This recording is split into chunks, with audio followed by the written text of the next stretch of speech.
In a world where the powers of the dormant demon lord created dungeons all around the world, and adventure parties live stream their dungeon runs, Yuke is a mage and a member of a rank party named Thunderpike.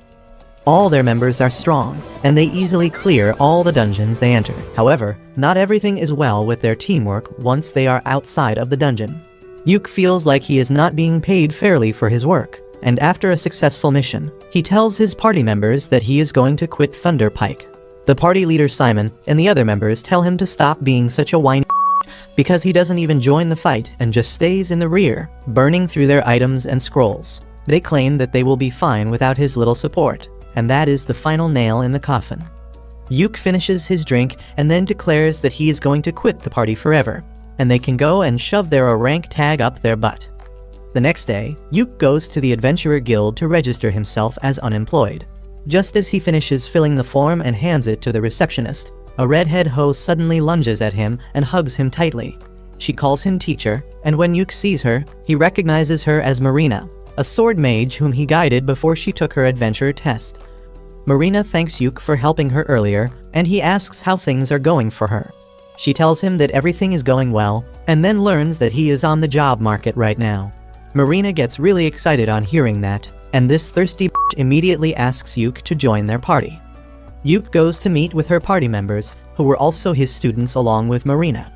The Elf Ranger Silk and the Priestess Rain are both glad to hear that Yuke is interested in joining their party, but they ask him if he is fine joining a D-rank party that is just starting its career. Yuke tells them that he is fine with that because hustling like a rank parties is not for him anymore. He says that for difficult quests and dungeons, he used to invest a lot of money in consumable items, so he didn't earn much. But with D-rank quests, he will be able to save a ton. With that, Yuke officially joins their party, and learns that the girls were planning to complete a quest to mine some magic iron ore today. They head to the dungeon to mine the magic ore, and Yuke feels nostalgic remembering how his journey began. He tells the girls that they can easily find the magic ore on the 6th floor of the dungeon, but they tell him that they are afraid of fighting the boss monster on the 5th floor, so they'll pass. Yuke suggests they can try looking for the ore on the 4th floor first, and they head into the dungeon. Marina has brought her grandpa's walking stick along to search for traps, but that is slowing down their pace, so Yuke decides to take the lead. He shows the girls a magic lantern that can easily detect any low-level traps, and because of that, they quickly explore the dungeon. Yuke begins recalling how this was the first dungeon he visited along with his former party Thunderpike 5 years ago, and their warrior was seriously wounded by the traps. Suddenly, he senses a monster and tells the girls to get ready to fight. They reach a room where wolf monkeys are waiting for them. Silk shoots down one of them quickly, and then Marina rushes ahead to deal with the other two. Yuke casts physical enchantment magic on her to greatly improve her abilities, and then snares the monsters to stop them. Marina easily cuts through the two monsters, and she is shocked to realize how easy it was with Yuke's magic. He tells her that he cast 3 types of enchantment spells on her at once, and everyone is impressed because doing 3 spells at once needs a lot of skill. Soon, they reach the entrance of the 2nd floor, and after checking their equipment and stamina, they head downstairs. Suddenly, a group of zombie miners attack them, and it is Rain's turn to deal with them. Silk and Marina try to fight against the zombies to buy time for her to finish her incantation, and Yuke casts a protective spell on everyone so that the zombies can't even come close. This gives Rain enough time to complete her spell, and she blows away all the zombies with her holy magic. Everyone starts praising her, and Yuke remarks that using holy magic on such a scale costs a lot of mana. He uses a skill called Refresh Mana on Rain to charge up her mana reserves, and she is astonished to learn that Yuke can use it. She tells her friends that it is a rare spell that only red mages like Yuke can use, and with just this spell, one can instantly be admitted to an A-rank party. They are all amazed, and Yuke tries acting down to earth by saying that he is nothing special. They walk ahead, and he keeps pouring holy water on the ground so that the zombies don't attack them after being revived. Silk thinks that it is going to be really expensive, and they don't have the budget for that, but Yuke tells her to relax because he brewed it himself. This shocks Rain because Yuke is not even a priest, but he replies that he can use the purified ashes of the zombies to make holy water using alchemy. Soon, they reach the 4th floor, and Yuke says that they can find the magic ore on this floor. But before going any deeper, he wants everyone to rebuild their stamina by eating something.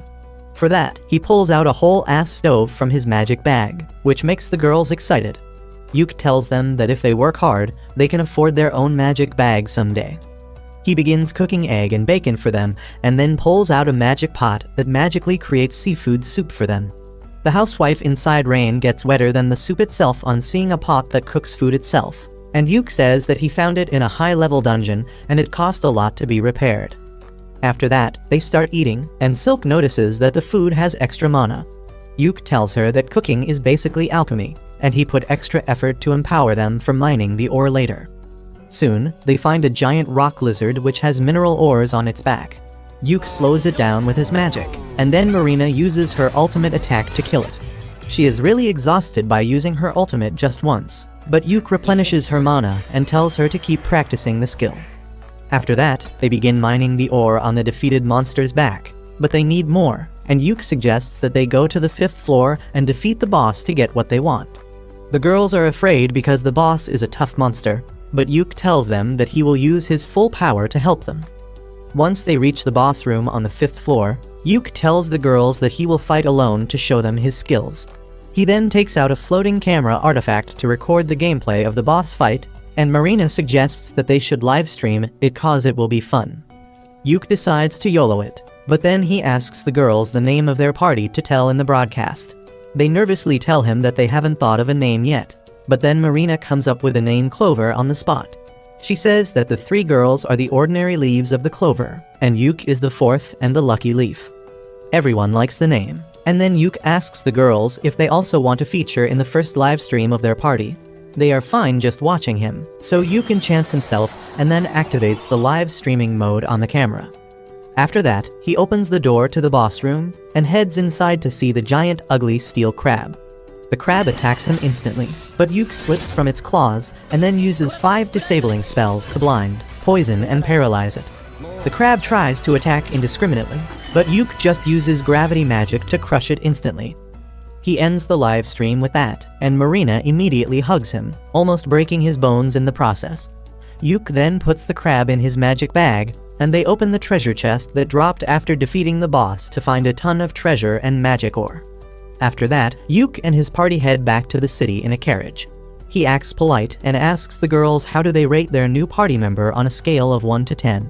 All the girls are really impressed by his overall skills in the dungeon, but Yuk thinks that they would be uncomfortable to see someone who is older than them suddenly become a party member. The girls tell him that it is not like that at all, and suddenly, Silk has a brilliant idea. She tells Yuk that he should become the party leader because he is the most experienced and powerful out of them. Yuk is flustered because he doesn't think it is right for a newcomer to become the leader, but the other girls agree, saying that their party was officially formed when they decided to name it Clover, and that makes Yuk a founding member. When the girls keep on pressuring him, Yuk finally folds and agrees to become the party leader so that he can keep everyone safe. On the other hand, his former party, Thunder Pike, is having a hard time in the dungeon. They have got an archer to fill Yuk's place, but he can't support them like Yuk used to. They struggle against a pack of monster wolves, and even the newcomer throws shade at them, asking why the hell they came to such a high-level dungeon if they are so weak.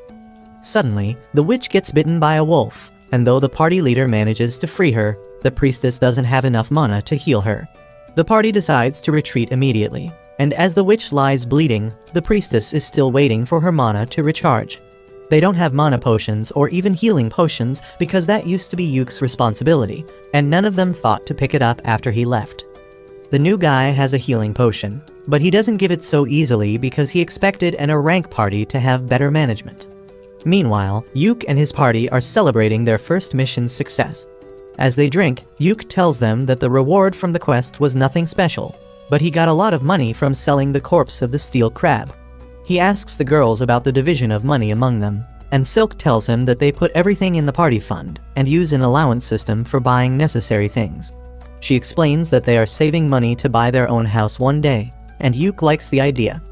At the same time, his former party is at the same inn, and they are griping and complaining about their failure today.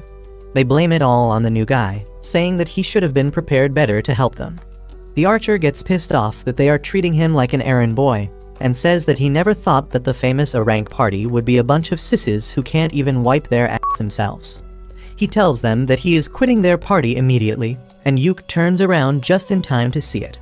He doesn't want to give any attention to his former party, so he tells the girls that after every successful quest, they will take 2 days to rest and recover. He says that he will stock up the useful items in the meanwhile, and they can head to another mission on the 3rd day. Suddenly, the inn begins to display the livestream video of Yuk defeating the steel crab that has gone viral within half a day. Everyone is interested in Yuk and his party because he defeated a boss monster with just debuff spells. However, this pisses off his former party members who think that Yuk is playing in the lowest league to improve his KD ratio. Turns out they are not the only people jealous of Yuk, because a fat and ugly noble is also cursing him from afar. Anyway, 3 days later, Yuk reaches the guild to pick a quest that is easy enough for the girls, but gives a good reward as well, and the receptionist suggests him a C-rank quest to get magic stones from a waterfall. She says that it should be a D-rank quest, but some strange monsters are roaming around the region recently, so it has become more difficult. As Yuk is in the middle of thinking about it, the girls come running there, and they agree to take the quest without even asking about it. Only after the receptionist leaves to register the quest does Yuk get a chance to explain that they may have to face a monster during the quest. The girls still decide to take the quest to earn more points and money. Yuk tells them to get ready and meet him in 30 minutes, and then the receptionist comes with a receipt of the quest.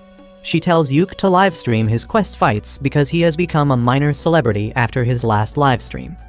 He leaves the guild with that and immediately senses someone following him. He leads the stalker into a shady alley, and it turns out to be the jealous ugly noble. Yuk asks him if he has any business with him, and the noble pulls out his sword, telling him to leave Clover immediately. Yuk uses a snare spell on him discreetly, and then asks the fatty if he is out of his mind for telling the leader of the party to quit it. The fatty tells him that he found the girls first, and he will join their party to become their sugar daddy. But Yuk thinks that he is just a junkie who has had too much magic shrooms today. He refuses to leave the party and walks away, and as the noble tries to attack him, he trips on the snare spell and knocks himself out. Once Yuk joins the girls to go on the quest, they tell him that the fat incel had approached them a few days earlier, and he offered to join their party like he was helping them out. However, his skills were mid, and they decided to ignore him since he wasn't taking no for an answer. Yuk also thinks that the guy must be dumb if he can draw his sword so casually in the streets, and he decides to report him to the guild once they return. After that, Yuk brings up the topic of their quest, and says that while the quest is really simple, they may have to deal with some wild beast-type monster. The girls tell him that they have been to the area around 2 months ago, but they didn't face any monsters back then, and there were no ordinary animals around either. The second part worries Yuk, and he says that the only reason all animals run away from the forest is because of a strong monster. He tells the girls that the monster was present in the forest that time too, but they were lucky enough not to encounter it. He says that as soon as they reach the forest, he will start recording everything, and if they run into the monster, he will live stream it. It will be the best if they win, but if they lose and have to run away, he wants the video to be live so that the guild can see them and send help on time. Soon, they reach the forest and Yuk starts recording as they walk inside.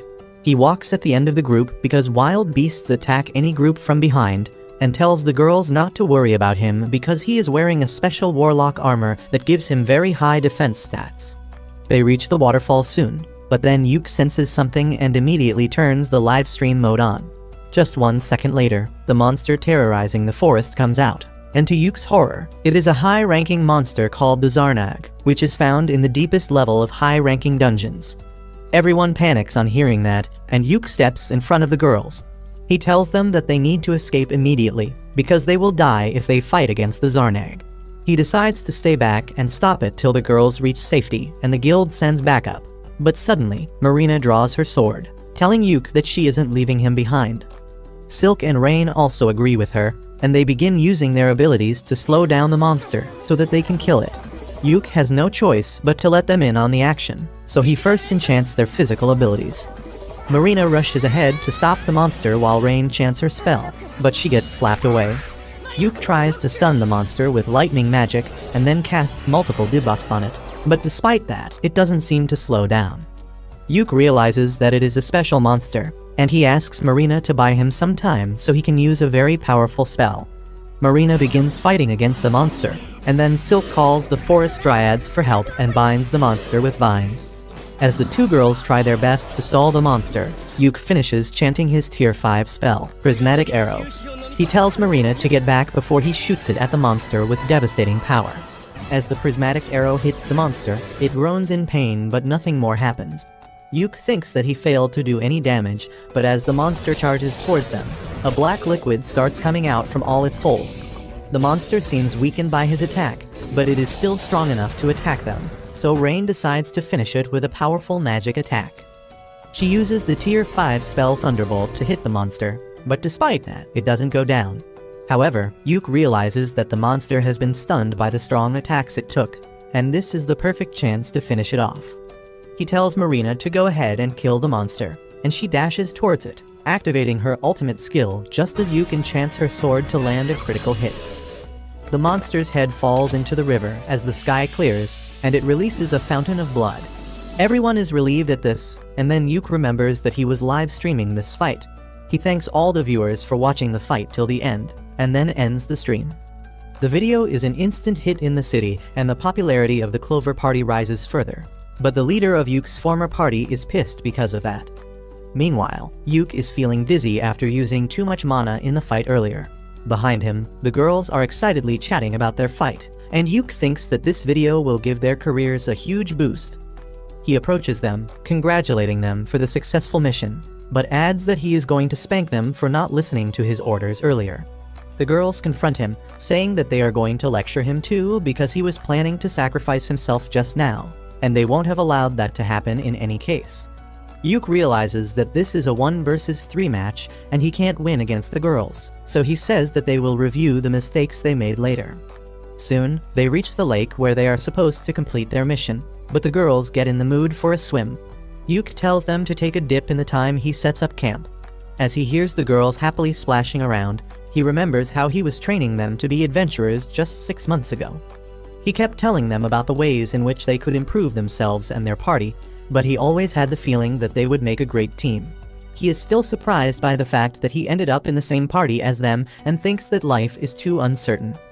A few days later, Yuke and the girls are summoned by the guild master, and the girls are anxious about the meeting. Yuke believes that the guild master wants to talk about the high-level monster they defeated in the forest, because a dangerous quest like that should not have been given to a D-rank party like them. He thinks that normally, any guild master would praise them, but he knows the old man in charge of this place is not normal. Just then, Guild Master Benwood arrives there, and he immediately confronts Yuke, telling him that he has really done something troublesome this time. Yuke tells him that it is not his fault, and Benwood sternly asks him to tell him the things that he didn't mention in the report. His tone scares the girls and Yuke lashes out at the old man for intimidating them. However, that was what the guild master was waiting for, and he tells Yuke that he should have stopped talking politely earlier if he wanted him to stop acting scary. Benwood then sits down and tells everyone to take a seat too. He asks Yuke to answer his question now, and tell him what he thinks about the monster that he encountered in the forest. Yuke tells him that the signs point to it being an overflow, but not the one you will find on Anime. Benwood grows concerned on hearing that and tells the receptionist to generate an investigation quest. Meanwhile, Marina asks Yuke about overflow, and he explains that it happens when a catalyst causes monsters to come out of dungeons. If things get worse, it can lead to a stampede in which a huge army of monsters destroy everything in their path. The girls are worried to hear that, but Benwood tells them that the guild will handle the investigation. He then bows down to the 4 of them and apologizes for putting them in danger. The girls are taken aback by that and say that they were fine because Yuke was with them. The old man says that he watched the stream and he thinks they are quite skilled too, which is why he is going to promote them to C rank. The girls are delighted to hear that, and then Benwood turns to Yuke to give him another good news. He is being promoted to a rank because the prismatic arrow spell he used during the fight is a new spell he created, and all the guild officers believe that he should be promoted. Yuke can't even process what is happening, but Benwood brings out the promotion documents and tells him to sign it. Later, Yuke and the girls go to the guild inn to celebrate their promotion. Yuke hands over the earnings from the mission to Silk, who finds that the amount is much more than she expected. She stacks the gold coins to count them, and at the bottom of the pouch, Benwood has left a platinum coin as an apology. The girls are excited to see the platinum coin, and then Silk says that after adding today's earnings, they have enough money to buy their own base. They begin drinking and eating to celebrate this special occasion, and then Rain asks Yuk about his dream as an adventurer. He tells her that he dreams of challenging the last floor of the dungeon named Infinite Darkness, and that makes the girls spit out their drinks because that dungeon is said to be ridiculously dangerous. Yuk says that it is true because the final floor of the dungeon holds the Abyss Gate that leads to the underworld. He says that he has no plan to cross the Abyss Gate, but he wants to see it with his own eyes. He tells the girls about his uncle who was a great adventurer, and he challenged the final floor of Infinite Darkness dungeon and saw the gate. Even though he could not clear the final floor, his stories inspired Yuk to try it someday. Marina likes the idea and tells Yuk that they should go to the dungeon soon and livestream their fight. But he tells her that it is not so easy. First, they need to be in a rank party, and on top of that, they need permission from the government to even enter the dungeon. The girls get fired up on listening this, and they promise Yuk that they will grow stronger so that one day they can challenge the dangerous dungeon together.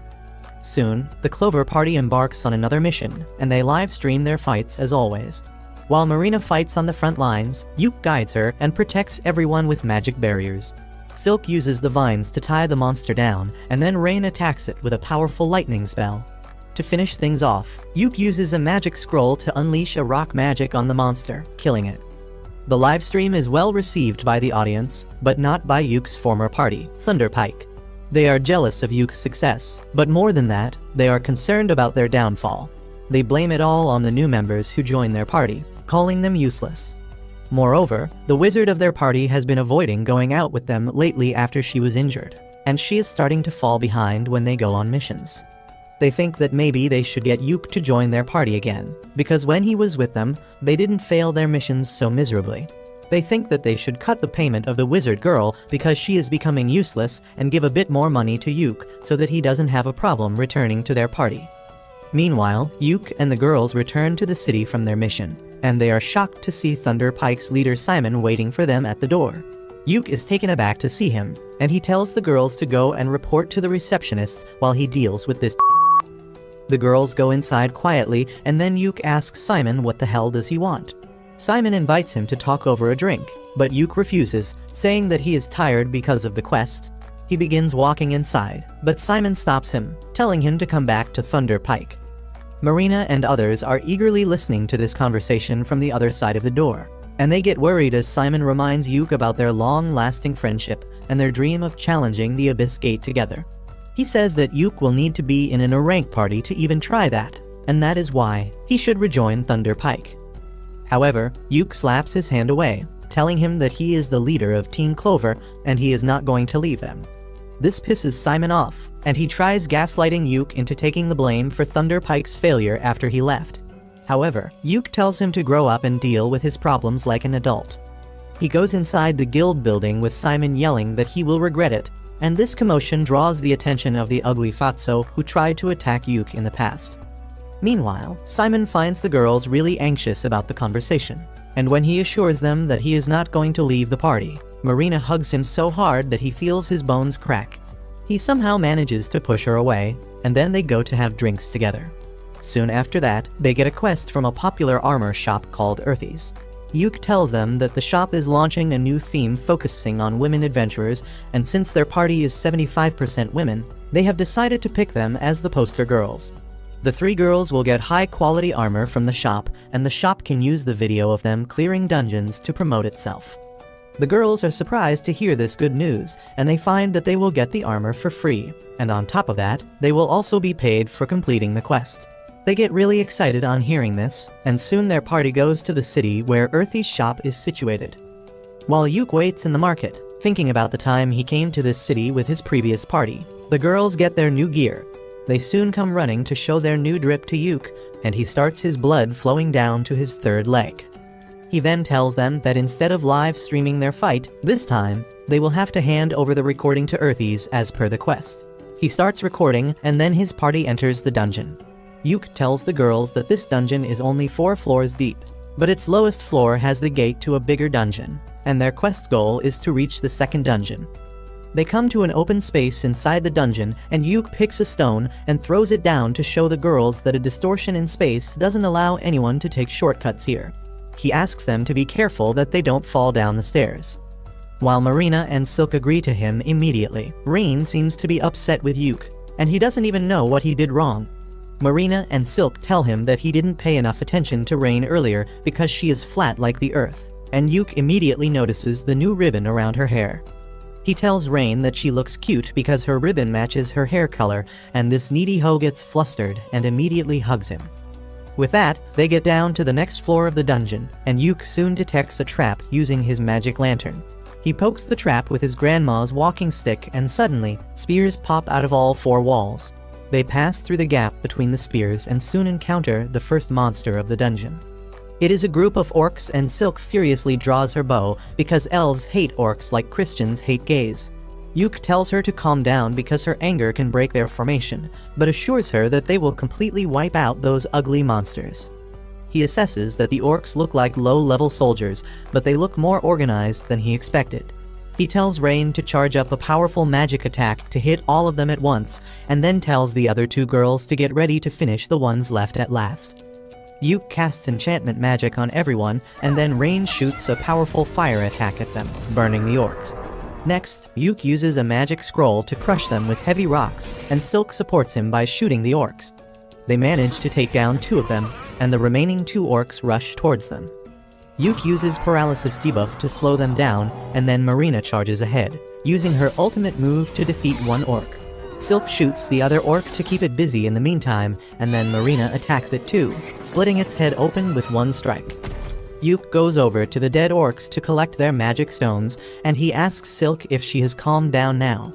She apologizes for getting tense on seeing the orcs, but Yuk understands that it is a part of her elf DNA.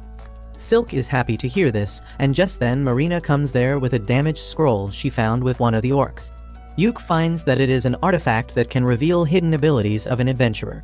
He says that they can't use it right now because it is damaged, but he can repair it with his alchemy skills.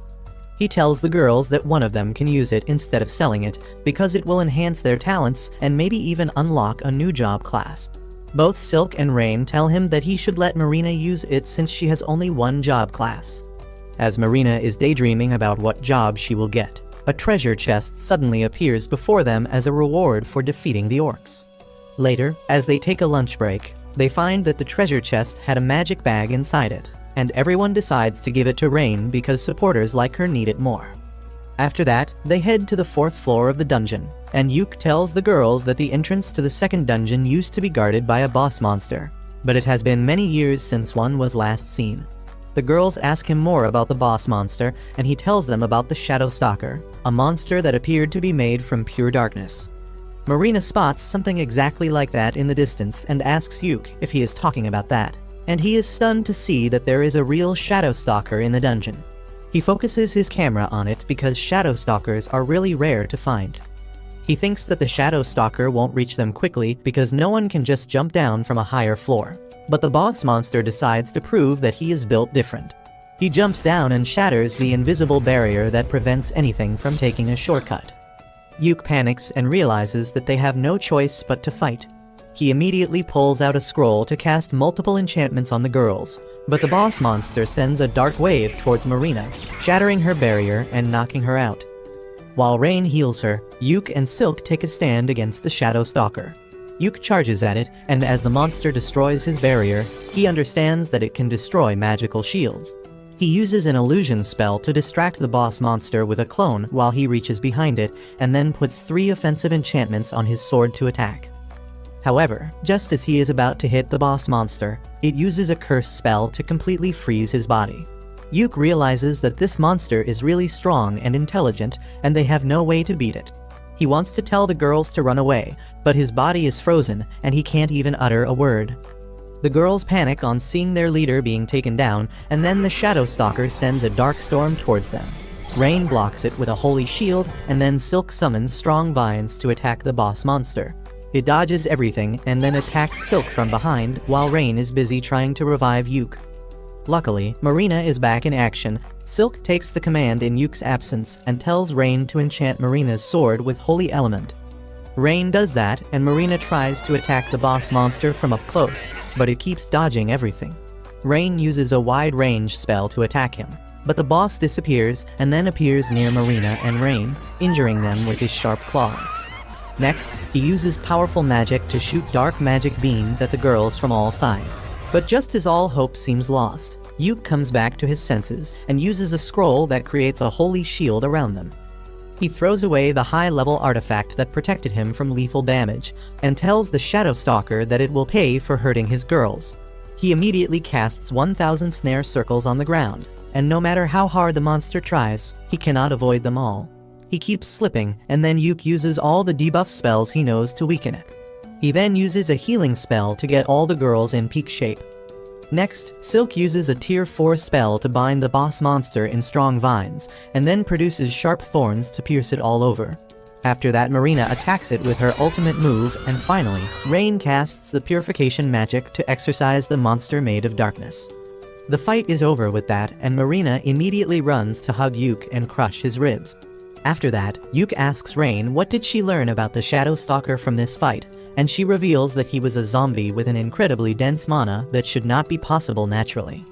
She believes that this is the clear sign of an overflow, and everyone gets worried. Marina and Silk suggest that they should start a live stream to inform everyone about it, but Yuke is against that. He says that they are wearing armor that has not been made public yet, so if they reveal it without the permission of their client, it would be problematic. He thinks that they should just reach the second dungeon and complete their quest so that they can inform the guild about it quickly. He starts moving ahead, but Rain stops him and heals the injury on his face before they continue their quest. They soon come to the gate to the second dungeon and end their mission by touching it.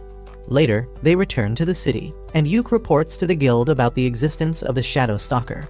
He comes out to tell the girls that they can be interviewed later, so they will stay in this city for a few more days.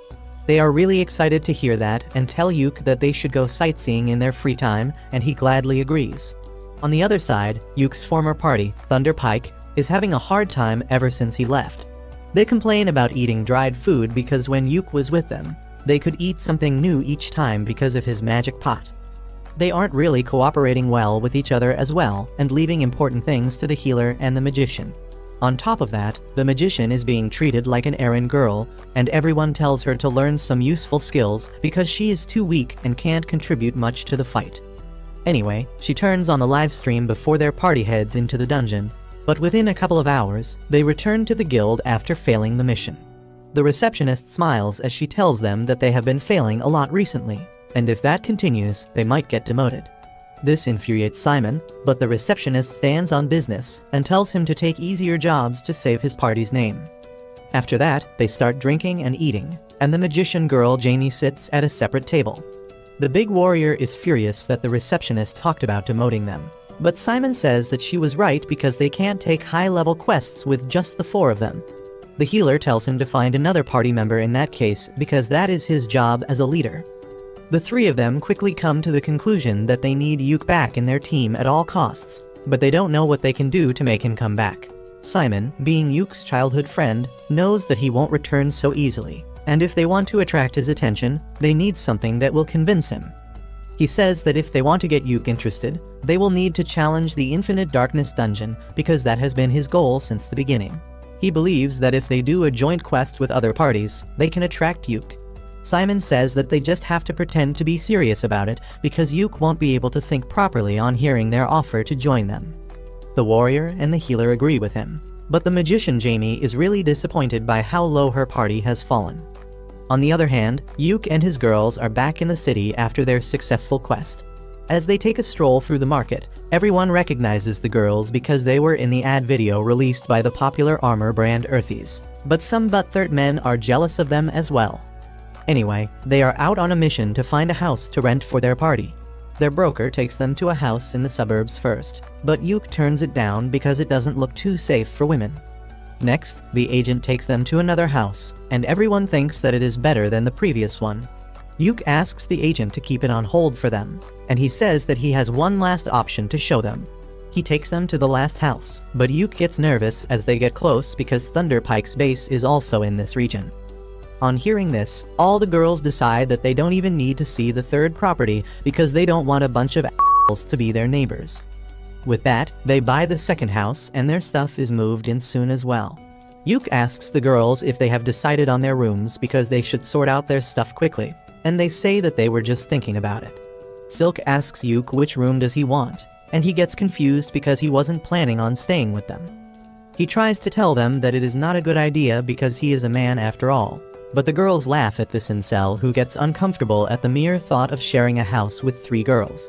Marina tells him that this is their party base, so all of them should stay together, and no one will mind if he accidentally walks in on them while they are taking showers or getting stuck in the washing machine. Yuk tells them that he has no desire to see their thottery and asks them to keep their doors locked all the times because they should not trust any man, not even him.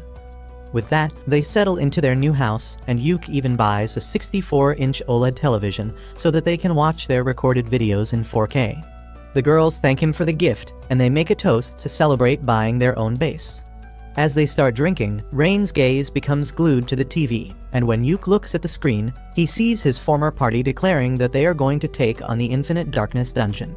There are going to be more high-level parties with them on the quest to investigate the dungeon, and even the kingdom has given them the permission to enter.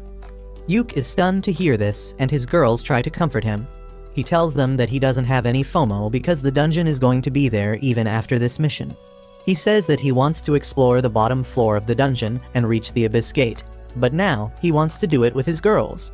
He tells them that they don't need to worry about anything, because they will reach the dungeon one day, and then they will live stream their greatest adventure.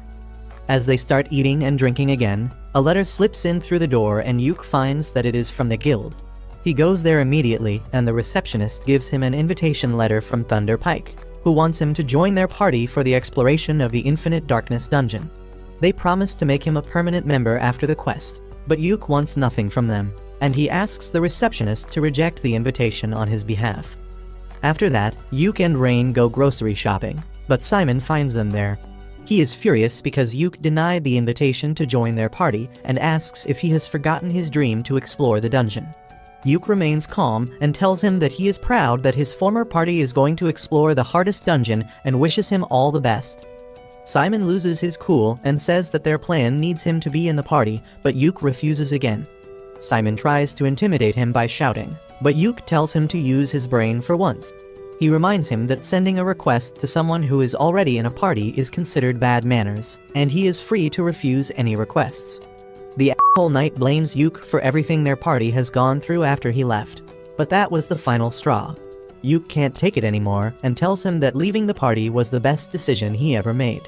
He begins yelling at Simon, reminding that he dumped all the tasks that didn't involve fighting on him. He says that the party had it really easy because he was doing all the important work, but they never valued his contribution.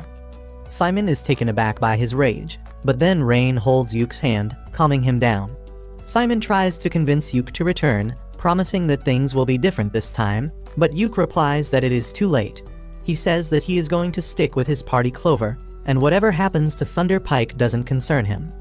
Yuk walks away holding Rain's hand and Simon curses him, saying that they will manage it even without him. 2 weeks later, Yuk is summoned by the guild master who tells him about the abnormalities in dungeons all around the region, which clearly signals a stampede.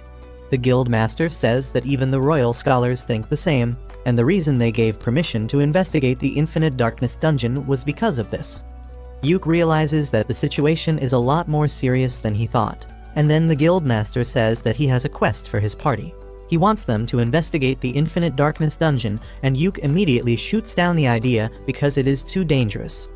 He says that Thunder Pike and other rank parties are strong enough to do the quest on their own, but the guild master informs him that 2 of the parties, including Thunder Pike, have backed out. He then gives Yuk a report about the only recorded log of the Infinite Darkness dungeon, reminding him of his dream to reach the bottom of the dungeon. The guild master tells him that they need someone as skilled and resourceful as him to take charge of this investigation. The old man then gives Yuk a scroll of exit, a super rare item that can teleport one out of the dungeon. Yuk asks why is he so insistent on him to take the mission, and he replies that he is the only person whose information he can trust. Just then, the receptionist comes there and hands over the official quest letter from the king to Yuk. He realizes that it will be tough to turn down the mission now, and tells the guildmaster that he will consult his party members before giving a final answer. Once he reaches home, he explains everything to the girls and says that they should turn down the request because it is too dangerous and they are not prepared for it. The girls, however, think that they have the latest equipment, and with some luck, they can manage to investigate the dungeon. Yuk is still not convinced because he is scared of losing them, and Rain hugs him, asking him to show more trust in them. The other girls also tell him to stop hesitating and chase his dreams freely, because they want to rise up in the world of adventurers with him. Their words give Yuk confidence, and he goes to the guildmaster's office with the girls and accepts the quest. He says that they might need another party member to fill in the role of a scout, and the guildmaster says that he has already prepared for that. On his cue, the receptionist comes there with a nervous cat girl who introduces herself as Neen. She says that she specializes as a ninja and wants to join their party for this mission. Yuk has no problem with a new party member, and they immediately go to the entrance of the Infinite Darkness dungeon, which surprisingly was under the guild building the whole time. The receptionist tells them that the guild building was made on top of the dungeon entrance to hide it from the world. The guild master tells Yuk that initially, there were 3 rank parties that were going to enter the dungeon, but 2 of them backed out. Yuk's former party, Thunder Party, is the only one left, and right now, they are inside the dungeon, but their sponsors are not happy with them. The guild master then tells him to be careful on the mission and wishes him all the best. Yuk checks his party's status and finds that all of them are fully prepared to enter the dungeon. With that, the entrance to the dungeon is opened, and Yuk starts the live stream before heading inside. The space inside the dungeon is warped with irregular gravity, but the party is able to walk through the passageway without difficulty. The cat girl Neen uses a magic lantern to check for any traps and a magic compass to find the direction. She finds no traps nearby, so she decides to go ahead and scout the area on her own before everyone else can catch up. In the meantime, the girls ask Yuk how is he feeling after coming to the Infinite Darkness dungeon that he has always dreamt of. Yuk tells them that it isn't as emotional or thrilling as he imagined, but Silk says that she is feeling quite excited. She says that her main reason to start adventuring was money, but when she heard Yuk talking about his dreams so passionately, she changed her mindset. That is why she feels really excited to be standing in this dungeon alongside Yuk, because he is very close to fulfilling his dream. Yuk is glad to hear that, and just then, Neen returns with her report. She found nothing dangerous on the first floor and even located the entrance to the first floor. But it is even more weird. There is a sunken ship in the middle of a forest on the first floor, and Yuk keeps looking around for anything more suspicious or out of place. He tells the girls that Thunder Pike has already reached the 8th floor of the dungeon. Marina says it is too slow because they started their journey 2 weeks ago. Yuk says that their pace is going to be even slower because they just have to investigate the dungeon for any odd thing. They are going to live stream everything so that the scholars at the Royal Academy can locate any problems or suspicious things. Just then, Neen stops everyone because her magic mirror shows her that a monster is nearby and they can't avoid it. They soon come across the monster, and Yuk asks Rain to hit it with a compact defensive spell and Silk to aim for its head. He then pulls a huge crossbow out of his and gives it to Marina so that she can attack the monster from a distance as well. Rain starts chanting a powerful spell, and while she takes her time, Yuk uses his special magic prismatic missile to hit the shark-headed monster. That doesn't do much damage, and the monster starts coming towards them, so Marina shoots it with her crossbow, piercing its chest. The monster gets furious because of this, and then Rain hits it with a fire spell, setting it ablaze. The monster is still standing, so Silk shoots 3 arrows at it. Seeing that it is still struggling to stay upright, Yuk gets in front of the girls to protect them, but after a few seconds, the monster finally falls down. Neen is impressed because she didn't even get to show her skills, and on top of that, she saw the unique spell that made Yuk famous. After that, they reach the safe zone and Yuk pauses the live stream while everyone rests and recovers their strength. Next, Yuk shifts everyone's attention to the treasure chest in front of them and suggests that they should open it off camera to avoid any controversies. He asks Neen to show her thief skills, and she begins poking around the keyhole to locate any traps. She finds a simple trap inside and easily deactivates it before opening the chest that is loaded with jewels. The girls start drooling on seeing so many jewels, and Yuk asks Silk to store all of them. Once she is done, he decides to inspect whatever is left in the treasure. He finds a ring artifact and a black cube artifact, which he can't analyze or understand. He tells the girls that it seems that the artifact is a baby that doesn't even know what it is. The girls get excited on hearing that the artifact is a baby, and both Marina and Rain want it. Yuk tells them that they will need to run it by the guildmaster to know what it is first, but he is sure that it is something rare. He then asks Rain to show her and then puts the ring he just found on her ring finger because it fits perfectly. He tells her that she should use this ring that can stabilize her mind, but when he looks at her, he finds that he has destroyed her mental balance by his actions.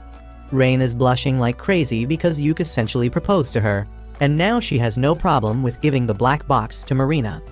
They resume their exploration with that, and Nin uses the magic compass that detects the flow of air to find the entrance to the second floor. Once they reach the safe zone on the second floor, Yuke asks the girls what they think was odd about this dungeon.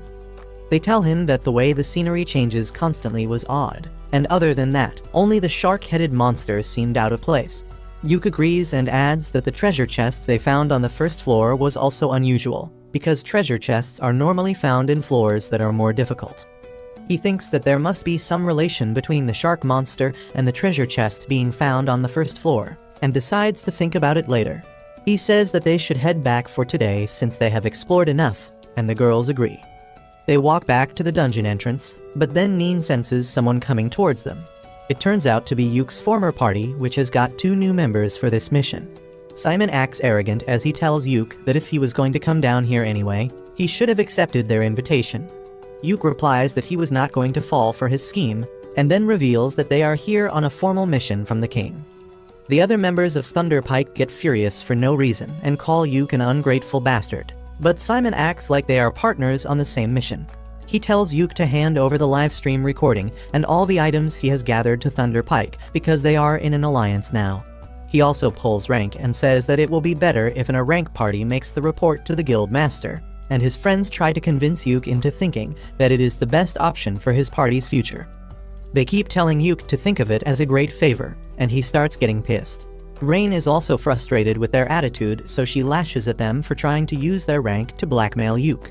Simon's party members tell her to shut up, calling her a savage dark elf, and that is when Yuke runs out of patience. He lashes at the warrior and the priestess, telling them that he won't tolerate anyone who insults his party members. He even gets ready to draw his sword against them, but Simon tries playing cool and asks him to hand over his loot. Yuke just slaps his hand away, telling him that he will never work with nasty a**holes like them.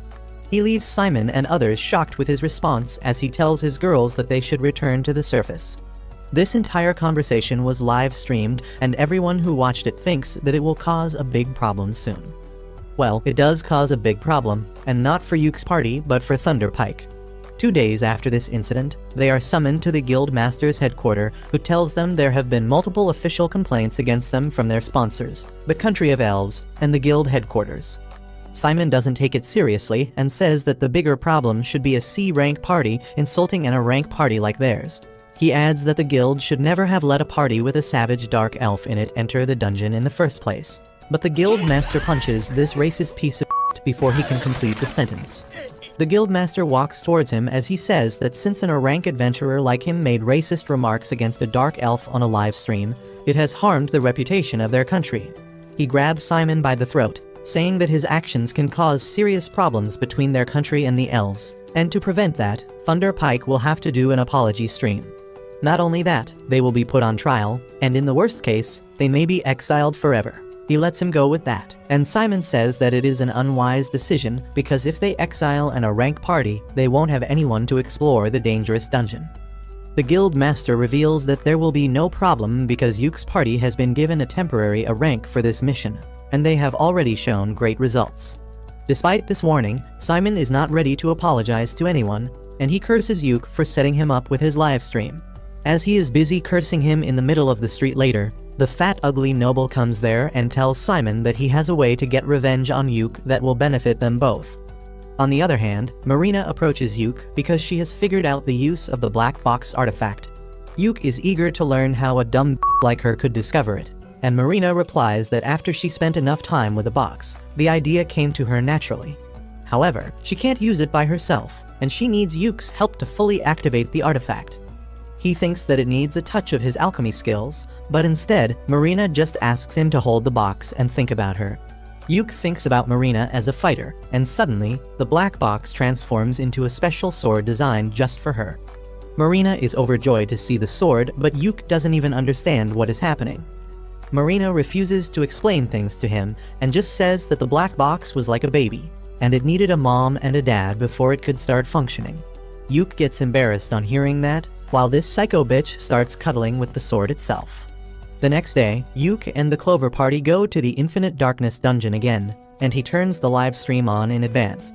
He then tells the girls that their mission for today is to reach the stairs in the 3rd floor of the dungeon, and they will decide whether to explore more or return based on what they find there. They quickly cross the 1st floor without issues and then reach the 2nd floor, which is much different than they expected. It is a vast grassy plain, and even the sky is there despite them being inside the dungeon. Everyone is left astonished by this sight, but Yuke tells them to take a deep breath and calm themselves. He says that there are records of some dungeon floors copying the outside world, but they are always found deeper than the 20th floor.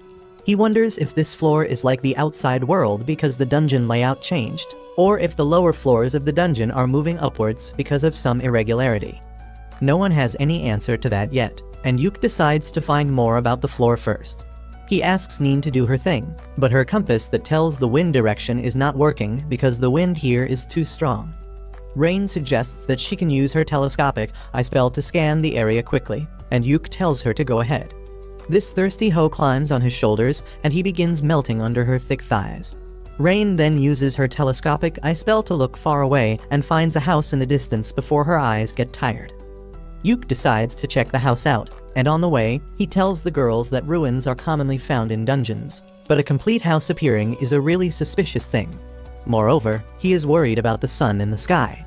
He believes that it is some sort of artifact that is giving them light and heat, but if it is designed to work like the real sun, it may set when night arrives. He thinks that it may be one of the dungeon floor mechanisms, and suggests that they take action while the sun is still shining. Soon, they reach the house and surprisingly, it looks newly built. Rain can't sense any mana coming from it, but Yuke refuses to believe that it is a normal house.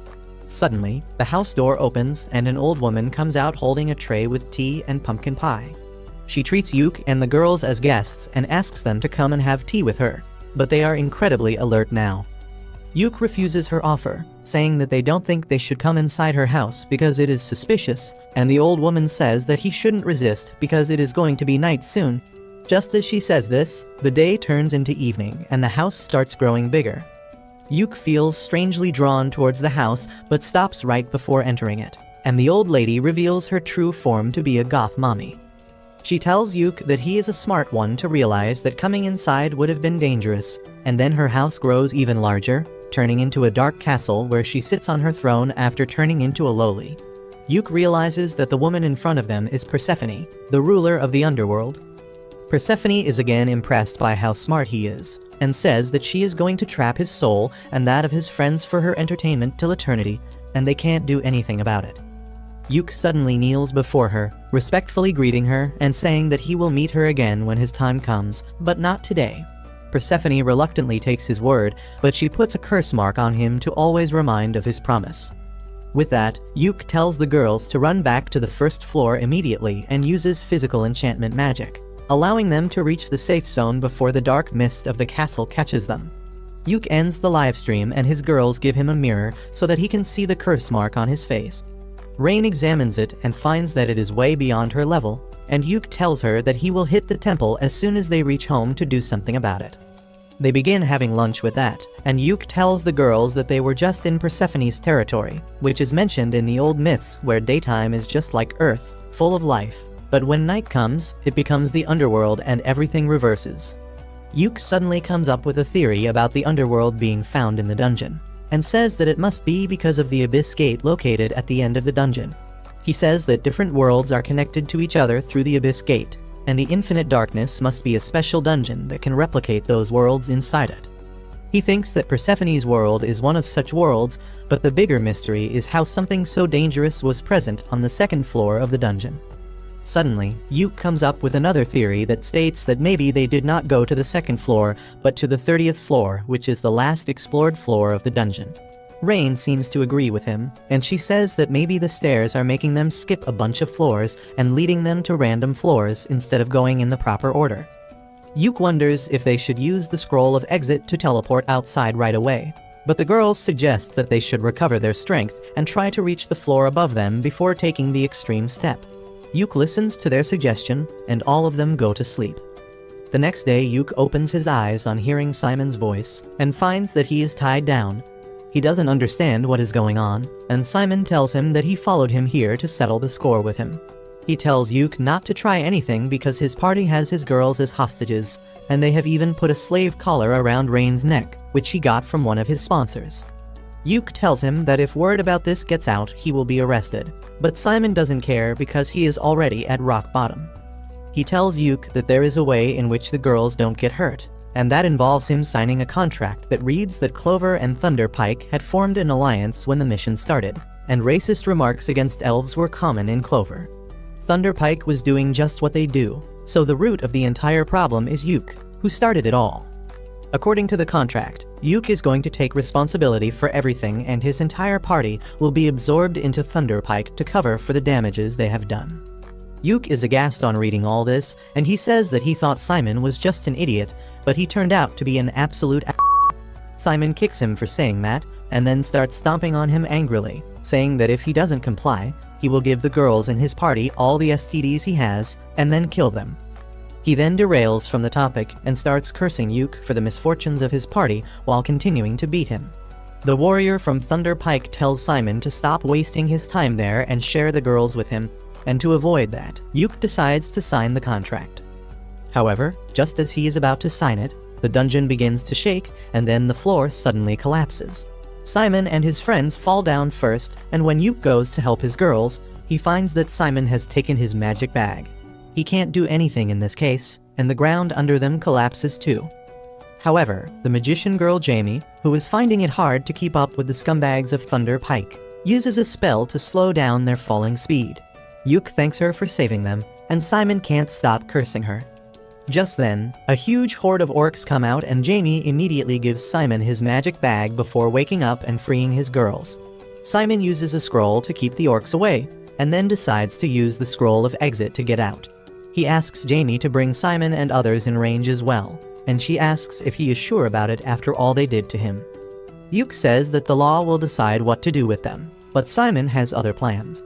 He takes Rain hostage and tells Yuke to save him if he wants to see the girl. The orcs start attacking them and Marina and other girls hold them off. Simon once again tells Yuke to save him, but then Jamie tackles him from behind, letting Rain get away. Simon kicks her and then starts walking towards Yuke like a deranged lunatic, even abandoning his party members who can't move. Jamie shoots a magic bullet at his knee to stop him from hurting Yuke anymore. Yuke asks her to come now, but she refuses, deciding to accept her fate with her old party instead. Simon tries ordering Rain through the slave collar to obey him, but Yuke teleports his party away before that. Simon gets frustrated and desperate because of this, and he decides to put forbidden muscle juice into his body to fight against the orcs who are gathering around him. Soon, Yuke and his party reach their home, and they find a recording stone left in Yuke's bag. It contains a message from Jamie, who just wants to apologize to Yuke for everything. She says that Yuke always arranged a necessary medicine for her sick brother, and she kept pestering him to give it to her for free without knowing how expensive it was.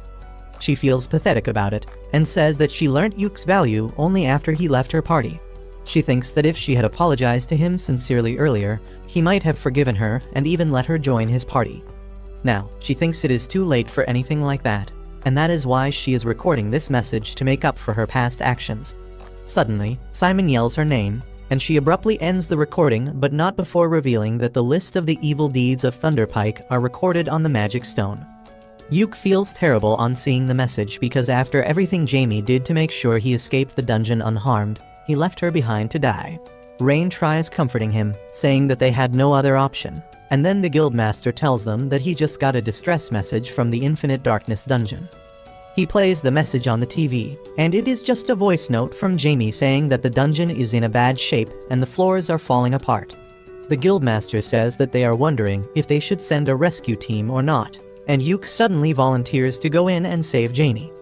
He asks the guildmaster to find another scroll of exit, but the old man tells him that he will be the one to decide if it is worth sending a rescue mission. He leaves the room with that, and Yuke tells his girls that he will go in alone to save Jamie, but the girls tell him that they too owe their life to Jamie, so they will come along. Yuke then decides to do something about the slave collar around Rain's neck, and he recites an unknown spell to deactivate the collar. Everyone is surprised to see this, and Rain says that she has never heard of a spell like this. Yuk believes that it is some sort of dark magic spell that was forced into him by the goddess of death Persephone along with her curse mark. While the girls are worried about him, Yuk thinks it is a good thing that he got the attention of the goddess of death. With that out of the way, he starts planning the rescue mission, when someone suddenly starts knocking at his door quite violently. Yuk opens the door and finds the fat, ugly noble there, who tells him that he should have opened the door quickly for his master. Yuk tells him to get the hell away from his home, and when the man tries punching him, he just kicks him where it hurts the most. His guards try to attack Yuk, but Marina and Neen quickly knock them out. The incel is shocked to see that the girls can still go against his orders because he is sure that Simon put the slave collar around Rain. He takes out the remote control and starts calling for Rain, and she soon arrives at the doorstep. The incel gets happy, thinking that she is obeying him, but Rain hits him in the face with a crowbar, knocking him down. Rain agrees to let the bastard live because of that, but she puts the slave collar around his neck and takes the remote control from him, telling him that if he tries approaching her ever again, he will die in the most painful and embarrassing manner imaginable. The incel tries explaining himself to her, but she just stands by Yuk and holds his hand, saying that she belongs to him now. Even Yuk is surprised to hear this, but he decides to make sure that the fatty never even comes near Rain again. He walks up to him and uses a dark spell that will make his blood literally boil till he dies if he comes close to Rain. The fatty freaks out on hearing that, and then Yuk asks Marina and others to hand him over to the guards. Later that evening, Yuk and the girls have made all the preparations for the dungeon run, but they are still missing the scroll of exit, which is the most important item. Yuk fears that the guildmaster might not find another one in time because they are so rare, when a veteran adventurer named Lucent knocks on his door. He is there to give Yuk a scroll of exit, because he believes that rescuing friends from danger is one of the most important duties of an adventurer. With the scroll in his bag, Yuk decides to enter the dungeon again, despite the guildmaster telling him that the dungeon is going to be sealed by royal orders, and he will be punished for entering it. The old man asks Yuk if he even knows how to find Jamie in there, and he explains the theory that the stairways lead to different worlds, which are affected by the subconscious thoughts of the adventurer. The guildmaster and the receptionist remember their glory days when they raided the dungeon, and Yuk's theory makes sense to them. They tell Yuk all the best for his mission, and he just asks them to start preparing for a welcome party. With that, Yuk and his party enter infinite darkness, and they immediately run into some monsters. With Yuk backing the girls with support magic, they manage to defeat them quickly and reach the safe zone.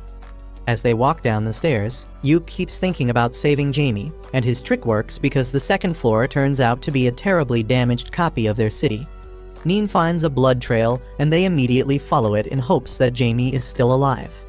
They find her unconscious near her apartment, but then, to their utter surprise, Simon comes out and tells Yuk that he was going to come looking for him anyway. Yuk can't believe that Simon is still alive, but Silk tells him that he is not. She can sense a dark and twisted mana coming out of his body, just like she felt from the Shadow Stalker, and she is certain that he is a zombie. Yuk finally understands that the fat incel must have given Simon a powerful artifact that turned him into a zombie so that he could still keep fighting even after his death. Simon tells Yuk that he will make him pay for everything he has done, and releases a powerful wave of dark energy, and Marina immediately charges ahead to face him. Yuk quickly buffs her, and she manages to cut off Simon's arm before retreating. However, that is pointless because he immediately grows it back. He then releases another burst of dark energy towards Yuk, who uses a scroll to create a holy magic shield. Simon immediately charges towards him for close combat, but Yuk dodges his attack and tries to snare him, but that doesn't work.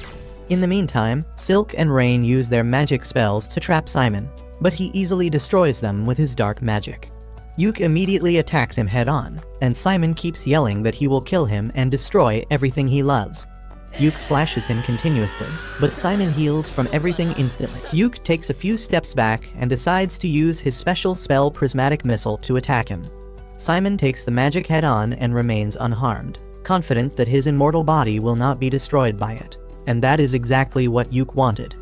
Simon's body suddenly starts bursting up in different places, and he begins growing uncontrollably from every place where an explosion occurs. He becomes an ever-growing lump of flesh and doesn't understand anything. Marina is also confused, so Yuke tells her that he used Persephone's power to modify the prismatic missile so that it stays active as long as the target is alive. Since Simon is immortal now, he will keep on suffering from the spell till eternity. Simon asks Yuke to stop his spell, reminding him that they are childhood friends, but he has nothing more to do with the bastard, and he walks away while Simon keeps exploding and growing like a cancer. Rain has been trying to heal Jamie in the meantime, but neither healing magic nor potions work on her wounds that were caused by Simon's dark magic. She has lost hope of surviving and apologizes to Yuke one final time before dying, but he tells her not to give up just yet. He uses Persephone's power to dispel all curses from her, healing her injuries instantly. Jamie faints as soon as her injuries are cured, but Rain is certain that she will be better now. Suddenly, the sky turns dark and a bunch of shadow stalkers spawn out of nowhere. They begin tearing apart Simon, and he keeps screaming in pain while his body continues to grow.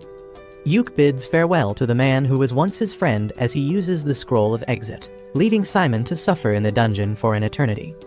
1 week after this incident, the guildmaster summons Yuke and Jamie to hand over their punishments. Yuke and his party's punishment is just a deduction of their score and a 1-month ban on any adventurer work, while Jamie's punishment is cancellation of her adventure license for 1 year. Neither of them can believe that they are getting off this easy, but the old guildmaster tells them to not think too much about it. They leave the guild after that, and Jamie still cannot stop apologizing to Yuke for everything Thunderpike did to him. She feels pathetic for taking advantage of his kindness for so long and wants to change, but Yuke tells her that she has already changed enough. Jamie starts falling for him, and she thanks him with a bright smile before they both head to their homes. A few days after that, Yuke visits the guild receptionist to make Neen a permanent member of Team Clover. The receptionist is glad to hear that and says that she will immediately start the paperwork. Yuke suggests that she should ask Neen about that first, but the woman knows what she is doing. She opens the door to the room, and Neen, who is snooping in on them, falls to the ground immediately. The receptionist lashes out on the catgirl for that, but Yuke tells her that it is fine. He then asks Neen if she wants to join his party, and she is more than happy to accept his offer. Suddenly, the receptionist hugs Neen, because as her mentor, she is really happy that she is joining a really great party. After their touching moment is over, Yuke leaves the room with Neen, who tells him that she was here to deliver a letter to him from Silk. As Yuke opens the letter, he tells Neen that they should check on Jamie before going home, and the catgirl silently follows him. Jamie has become a librarian now, and she uses her magic to place books in high shelves. Yuke and Neen come to the room and start making small talk. Yuke tells Jamie that this room belonged to the guildmaster, but he couldn't maintain it after bringing too many different books here. Jamie sighs, saying that it will take her a week to organize all the books and records in the room, and that greatly impresses Neen because a dimwit like her would need an entire year to do the same. Jamie is taken aback by that, but then she calms down and thanks Yuke for helping her get a job at the guild. She also thanks him for providing medicines for her brother, and then asks if he needs anything from her. Yuke tells her that it is Silk who actually wants to talk to her. He asks Jamie to stop by their house when she is going back home, but has no clue about the topic. Anyway, Jamie is almost done with her day's work, so she tags along Yuke and Neen as they head home. They begin talking about the weather like boring people, and Neen says that she doesn't like winter at all. Yuke tells her that his hometown got a lot of snow during winters, and he begins recalling the fun moments he had with Simon in their childhood. He gets depressed because of that, but the girls realize what he is thinking and snap him out of it. Soon, they reach their house, and Yuke urges the girls to go in first. They are surprised and suspicious of his actions, but still decide to follow them. As they open the door, Silk and others burst some party poppers to welcome Neen and Jamie to the Clover party. Both of them are really surprised, but that was what Yuke and his girls had planned for them. Jamie gets mad at him for deceiving them, but Neen is really thrilled about it. She feels happy on becoming an official member of Clover, and the girls take her inside. Jamie, however, stands in the doorway with her head hung down, and Yuke asks if she doesn't want to join their party. She emotionally tells him that after everything she has done to him, she doesn't deserve to be in his party. Silk and others return to the doorway on hearing this, and they tell Jamie that she is one of them now. They remind her that she saved their lives, so everything is even between them, and they could surely benefit with one more member in their party. Jamie is moved to tears on hearing their kind words, and then the welcome party starts. Yuk raises his glass to make a toast, but Marina interrupts him, saying that there are 6 of them, and she has never heard of a 6-leaf clover. Even Rain has never heard of that, but Jamie has, and she says that in flower language, a 6-leaf clover means glory. Yuk is glad to hear that their party name still makes sense, and he makes a toast to their future. Once the party is over, he walks Jamie home, and they start talking about the old times. Yuk says that when he first came to the city, he admired Jamie because he was a country bumpkin, and she gave off city girl vibes. Jamie also remembers the time when Yuk was completely clueless about most things in the city. To hide his embarrassment, Yuk says that Simon was the same as him, but the mention of Simon turns the mood of the conversation gloomy very quickly. Both Yuk and Jamie steer the conversation to their first mission as an adventuring party, and Yuk says that even though things were not good for him generally, he had fun with Thunderpike. He then says that maybe it is his fault that Thunderpike was completely destroyed, but Jamie doesn't think so. Yuk says that things would have been different if he confronted the other party members, but Jamie says that they would have not realized the value of his hard work back then, and he would have left them anyway. She holds Yuk's hand, telling him that it was not his fault. She says that she will repay him for everything once the ban on her is lifted and she becomes an adventurer again. After dropping her home, Yuk returns back to his place and finds Rain washing dishes by herself. She tells him that Neen was really excited about moving all her stuff in today itself, so she took Marina and Silk to help her. Rain had to stay behind because she lost in rock paper scissors, and now she has to do the dishes alone. Yuk starts helping her out, and Rain starts having fun seeing themselves working together. She says that they look like a newlywed couple, and that statement catches Yuk completely off guard. Rain starts sulking that he reacted so shocked, and she asks Yuk to come clean with his feelings. He suddenly holds her hand, and they both start blushing as Yuk says that he is not sure what he should do. After staring at each other for a while, Rain kisses him on the cheek, telling him that this is how she feels, and asks him to give his answer later. Yuk is completely flustered now, but before he can react, Neen and others return. They call Yuk to help them move the heavy stuff, and he runs away, still flushing red. A month later, the suspension on the Clover Party is finally removed, and Yuk visits the guild building to get some information about the available quests. The receptionist has a little insider news for him, and she informs him that a new dungeon has been discovered recently. Yuk is shocked to hear that because the last dungeon was discovered 10 years ago. The receptionist tells him about the dungeon's location and says that it would be a nice place to do the comeback live stream of the Clover Party. Yuk begins thinking about it, and then the receptionist adds that the royal scholars think that the abnormalities with all other dungeons were because of the appearance of this new dungeon. Since the Clover Party did a great job investigating the Infinite Darkness dungeon, the scholars want them to investigate the new dungeon as well, and the kingdom has issued an official mission request for them. Yuk is surprised and thrilled to learn that the kingdom is giving his party another great chance, but he cannot give an answer to the request before consulting his party members. He returns home to share the information with the girls, but he only finds Marina doing maintenance on her gear, while the other 3 are busy elsewhere. Yuk decides to tell them about the mission request at dinner, and Marina tells him that she is going to the guild for a bit because Jamie had something exciting to share with her. Just as she leaves, Rain comes out of the bath with her hair dripping wet, and tells Yuk to dry them for her. He does as he is told, and after that, Rain heads for a nap, inviting Yuk to join her, but he is a wimp to jump at the offer. Just then, Silk comes there with some coffee for him, and as they sit down to have a sip, Yuk decides to share the information with her first because she is the most responsible member of the party. Silk is also really excited to hear about the new dungeon, and asks Yuk if he has any details about the mission. He tells her that he forgot to ask for the details and decides to visit the guild once again. Silk asks him to visit Jamie in the guild as well, and invite her and her brother to the party they are throwing to celebrate the ending of their suspension. Yuk tells her that he will do so, and then Silk suddenly starts acting shy, asking him to take some free time and spoil her like he spoils Rain. Yuk panics on hearing that, but Silk dismisses it as a joke and sends him away to the guild to get information about the new dungeon. Soon, Yuk and the girls head to the city of Duna, where the new dungeon has been found. Yuk drives a carriage while the girls keep chatting about how excited they are to go to a faraway city to explore a new dungeon. After 2 weeks of traveling, they finally reach the trade city Duna. They immediately reach the market as soon as they enter the city and find that it has different kinds of stores they have never seen before. Yuke grosses Marina out by saying that people here eat three-eyed frogs stewed in snail slime, but then tells her that he was just joking. He suggests that they should try out the food in this city before they go on the dungeon exploration mission, and then promises Rain that he will visit an artifact shop with her too.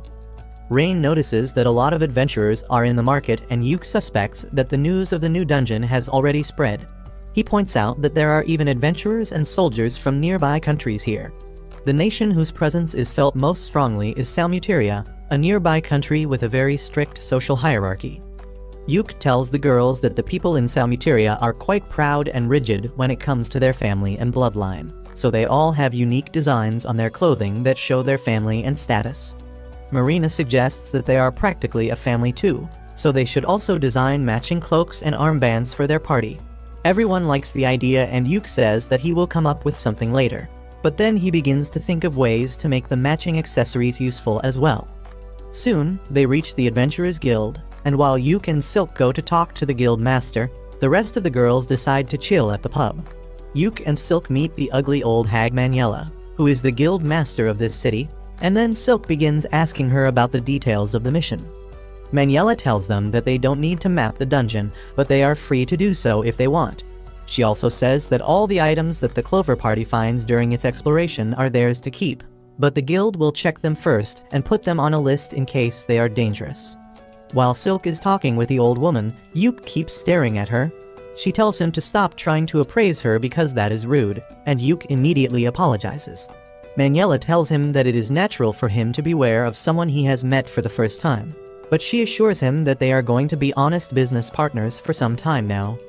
She then tells Yuke that she is not just an ordinary old woman, but a member of the legendary party who reached the final floor of the Infinite Darkness dungeon.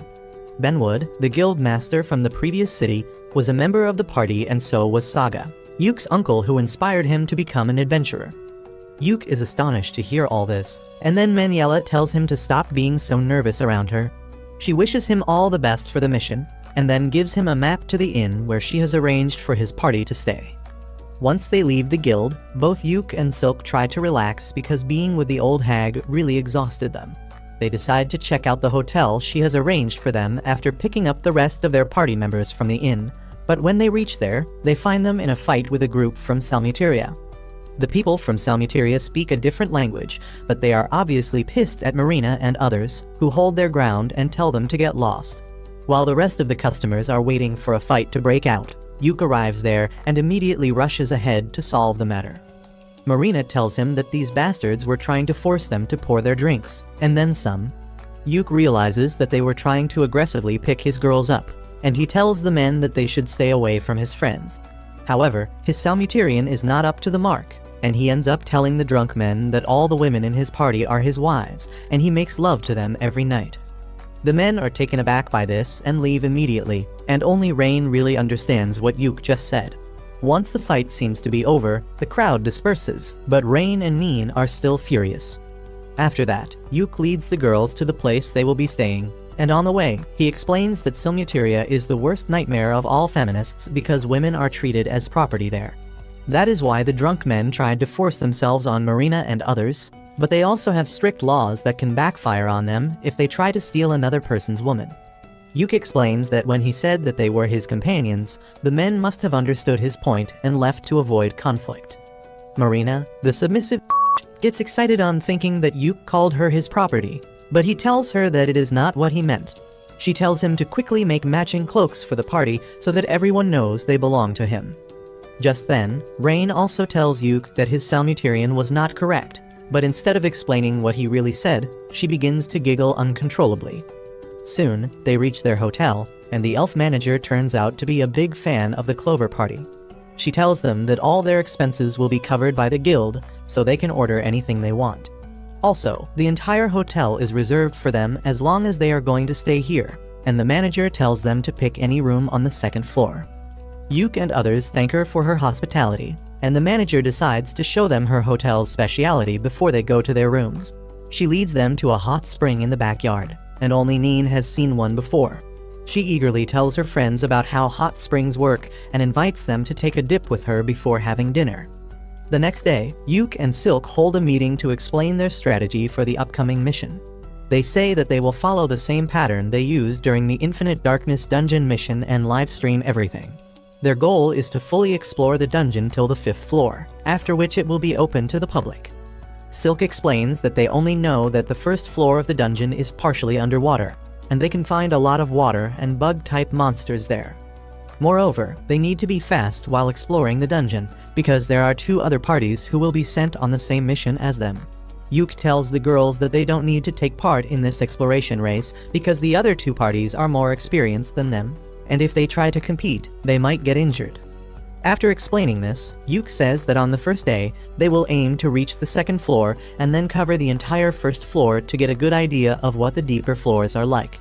He then tells Neen that her airflow artifact might not be able to help her find the way out in the dungeon because of all the water, so she should come up with another way to find the proper way. After that, Silk tells everyone to finish their preparations by the end of the day because they will be heading to the dungeon first thing in the morning. The next day, they head to the dungeon's location, and Manuela is there to greet them at the observation center set up by the royal scholars. Marina asks her the name of the dungeon, and Manuela says that it has not been named yet because they don't know what is inside. She tries to encourage Marina by saying that her party might be the one to name the dungeon, and everyone gets excited on hearing this. With that, they go to the entrance of the dungeon, and Yuk starts live streaming to let the world know that Clover is going to explore a new dungeon today. The party enters the dungeon, and while Yuk and the girls are chatting excitedly about their expectations from the new dungeon, Neen finishes scouting the way ahead. Yuk asks her if she finds anything special, and the cat girl tells him that she saw something that she doesn't recognize or even understand. Everyone follows her, and Neen shows them the strange floating chains around the corner using a mirror. Even Yuk has not seen anything like it, but he suspects it to be a monster, so he tells the girls that they are going to attack it. He enchants their physical abilities before rushing at the chain monster, who begins attacking them as soon as they come in his range. Yuk uses his debuffs to slow it down, giving Marina and Neen the chance to attack it up close, but they don't do any damage at all. The monster suddenly grabs rocks and starts yeeting them at the party, so Yuk hits it with another round of debuffs. The monster attacks him in response, but Rain stops it using a thunderbolt. Just as the monster is pushed back by her attack, Marina leaps at it, unleashing her ultimate move to slash the chains and the core of the monster in half. She is really exhausted after this fight, and Yuk decides to analyze the enemy they just fought before moving ahead. Neither Rain nor Silk have a clear idea, but they tell him that the monster was like a magic creature, but it also had dark and corrupted energy like zombies. Yuk decides that it is best to let the royal scholars handle the decoding process, and he begins picking up the pieces of the monster. Rain suddenly notices a shiny ring in the rubble, and Yuk picks it up. He tries to appraise it, but doesn't find anything helpful information about it, so he leaves it for the scholars as well. After that, Neen decides to scout the region ahead quickly, and Yuk begins to worry that this dungeon might be really difficult if they faced such a strong monster right off the bat. Marina has some input about the monster, and she claims that it felt like a human. She explains that her samurai job gives her an idea about what she is killing, and Rain agrees with her because even after they killed the monster, it dropped no magic stone. While everyone is wondering what the monster really was, Neen returns after finding the staircase to the 2nd floor. However, she shocks everyone by revealing that the stairs go up instead of down like they do in normal dungeons. Yuk is curious, but then Neen says that she found another weird thing ahead. She leads the group to a small study area that seems oddly out of place. Yuk finds a book in a drawer, and after Rain confirms that it is not cursed, he opens it, only to find that he can't read the language. He decides that they should go to the stairs and rest there before planning their next step. But as he sees the bright lights in the safe zone, he is suddenly reminded of Simon's brutal fate. The PTSD from the memory starts hurting Yuk intensely, and he cuts the live stream as he tells the girls that they should rest now. They are worried about him, and Rain puts her robe over his head to protect him from the lights before telling him to take a nap. Yuk takes up on her offer, and after sleeping on her lap for a while, he wakes up refreshed. He then tells his worried friends about how the lights reminded him of the sky on the day he fought Simon, which triggered his PTSD. The girls suddenly cling to him, offering to be his unpaid therapists, but Yuk tells them that he is fine now. After dealing with his trauma, he asks them if they should explore the 1st floor some more or go to the 2nd floor, and the girls choose the second option. Yuk believes in democracy, so he decides to go with the majority. But before doing anything else, he tells them that it is lunchtime. While he starts cooking, Marina brings out another video recording drone so that they can live stream their dungeon cooking videos on another channel for maximum profit. After the lunch break, the party heads to the second floor. To their shock, the second floor is in the form of a well-maintained city that gives Yuk the flashbacks from the Infinite Darkness dungeon. He realizes that something really strange is happening here, and he tells the girls that they need to head back, when suddenly, he hears a voice telling him that he is right. Everyone gets into position to fight, and then an old wizard suddenly appears in front of them out of nowhere. He introduces himself as Loj, a poor old man who is left behind in this broken world. Yuk asks him why is he in this dungeon, and Loj is amused to learn that this place is a dungeon in their reality. He tells Yuk and the girls that this city was once called the City of Joy, but now things have changed a lot. Everyone is confused by the senseless statements of the old man, and the girls ask him if he is the only one in the city now. Loj tells them that the king and all the people in the city are here too, but he cannot explain the details of the situation to them in a way they will understand. He then starts to disappear into black smoke, but tells Yuk that they will meet again, calling him by his full legal name. Yuk panics because he never told the old man his name, and as he feels Persephone's curse activating, he gets even more paranoid. He tells the girls that they need to dash now, but then Marina points towards an unconscious girl lying in front of them. Soon after that, Yuk and his party come out of the dungeon, and he goes to the old hag and the royal scholars to discuss the strange things they saw. He is shocked to find that the old guy Loj didn't show up in the live stream, and the scholar thinks that Yuk and his party were hallucinating. The scholar says that they are still studying the things they brought back from the dungeon, and then Maniela decides to take Yuk for a walk. She tells him that the all-girls party that was exploring the dungeon has quit because half of their members fell sick just after entering it. She then asks Yuk what he really thinks about the dungeon, and he clearly says that it felt like another world. Maniela seems to agree with him, and she tells Yuk to trust his intuition because they might lead him to the correct answer. She then asks about the girl they found in the dungeon, and Yuk replies that she is still sleeping. After Maniela leaves, Yuk starts thinking about the dungeon, when suddenly, he sees a letter flying into their tent. He goes inside to find Rain in a gloomy mood because she got a letter from her grandfather, Count Crowder.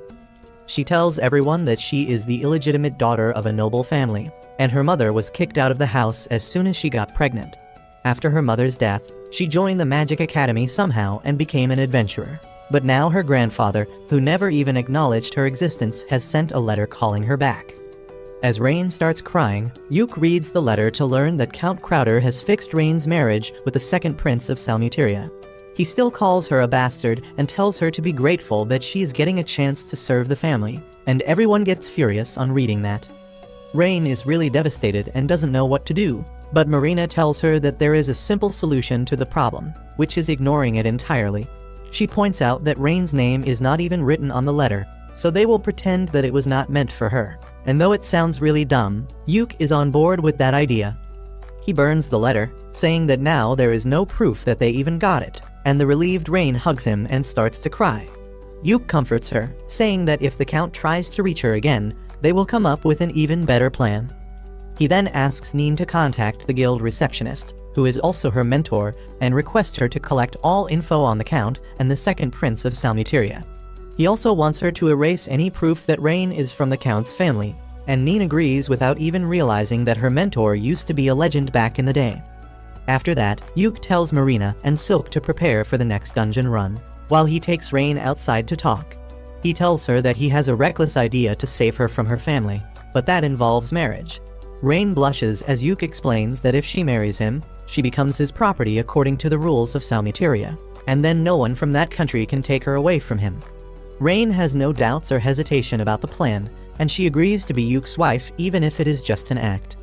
The next morning, Yuk and Zack, the leader of the second party, meet with Maniela, who tells them that they are going to continue the dungeon exploration mission after all.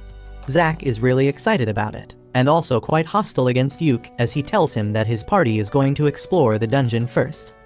After the weirdo leaves, Maniela tells Yuk that his marriage with Rain has been approved, and she is pretty confident that the marriage won't stay a fake one for long. After that, Yuk and his girls head to the dungeon once again to explore the city on the second floor. Neen goes ahead to scout it as usual, and she immediately comes back running to tell everyone about a giant cocoon in the city square that looks creepy and dangerous. There is one cocoon on each pillar, and Rain senses a dark and corrupted mana being released from them, which is similar to the chain monster. Neen decides to scout the cocoons, but as she goes near them, she gets hypnotized by the cocoon's eye. Immediately after that, a mouth appears in front of the cocoon's belly, and it lunges towards Neen to swallow her whole. Luckily, Yuk saves her from becoming monster food, and once Neen is at a safe distance from the cocoons, all of them go back to sleep mode. Neen also returns to her senses, and Yuk realizes that they need to fight the monsters with ranged attacks. Marina eagerly pulls out her crossbow for that, and Yuk tells Silk to do what she does best. He asks Rain to use ice magic because if the cocoons are really some sort of bug, temperature changes will hurt them. After that, he buffs everyone with his support spells and then runs towards the pillars.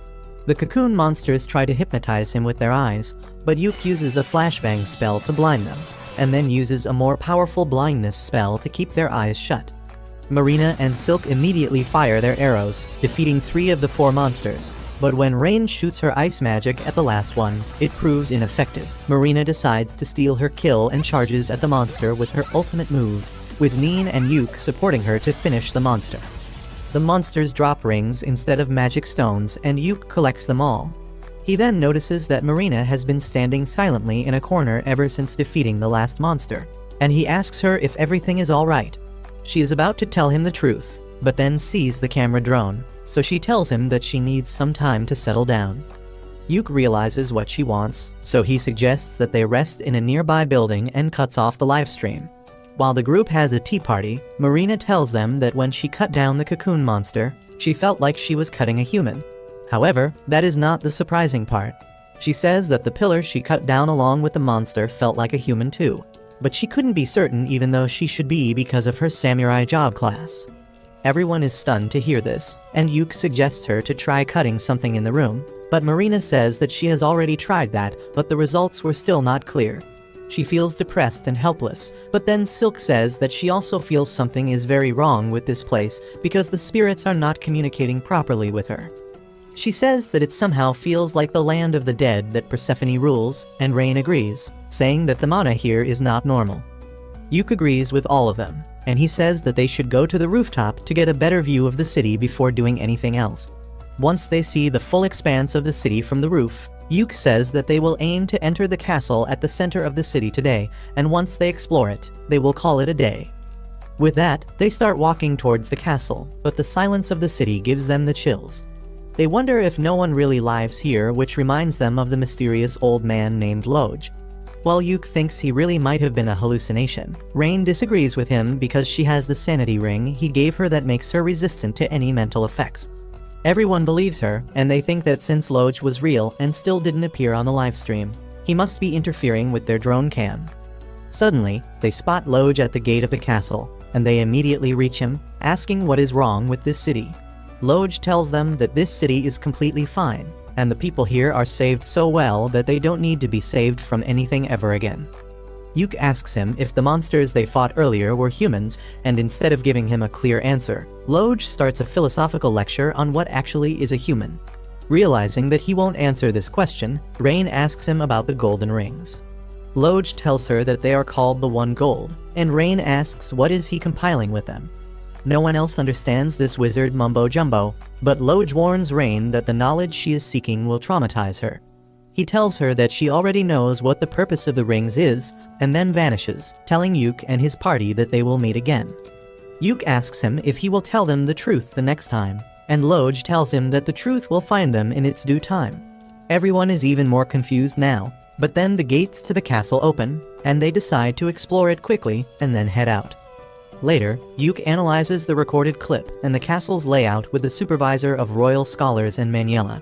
They now believe that Loj is not a hallucination, and Maniela compliments Yuk on his good work. Even the royal scholar praises him, and Yuk is taken aback by this because the man in front of him is Viscount Bodman, a renowned scholar and one of Yuk's favorite authors on dungeons. Bodman then presents the report on the gold rings and says that they were derived from humans. Yuk tells him that they already had a hunch about this because of Marina. Manuela says that if the monsters inside the dungeon are really humans, then things get tricky, because they will need to restrict the adventurers who can enter the dungeon. Yuke then tells them that Marina felt that even the pillars in the dungeon were humans, and this shocks both Manuela and Bodman. Yuke says that he brought some samples from the pillar and other places, and Manuela immediately calls an office worker and asks about the appraisal status of those samples. The man tells her that the appraisal will take one more day, but she tells him to spank the chief appraiser and tell him to get it done by the end of the day. After that, Bodman tells Yuke that he has already received a request from Rain, and his men have started producing an artifact like she requested. He then begins talking about the all-girls party that entered the dungeon but didn't make any progress because their members fell sick. He explains that the people who watched their live streams also suffered similar symptoms from mild fever to severe violent outbursts. He thinks that there is something wrong with the stream, and Yuke immediately thinks about Loge calling the second floor of the dungeon, the city tainted by twilight. He is sure that the golden light of the city is the reason behind all the problems, but there is no way to prove that right now. Bodman then tells Yuke that the country will take its time to decide what to do with the dungeon, but his party is needed to stay in the city for the time being so that they can do a few more runs. Yuke agrees to do that and leaves the tent, only to find Min dashing towards him frantically. She informs him that the girl they found in the dungeon has woken up, and she suddenly went Super Saiyan. Yuke runs to his party's tent to see what is up, and he is astonished when he sees the girl floating in the sky while radiating a pure golden light. No one has any idea what is happening, but then the girl suddenly calls Yuke by his full legal name, saying that she was waiting for him. She says that she was once called the Golden Priestess, but there is no time to talk about that. She tells Yuke that his world is in serious danger of facing an event called the culling, which means the destruction of most of the life on this planet.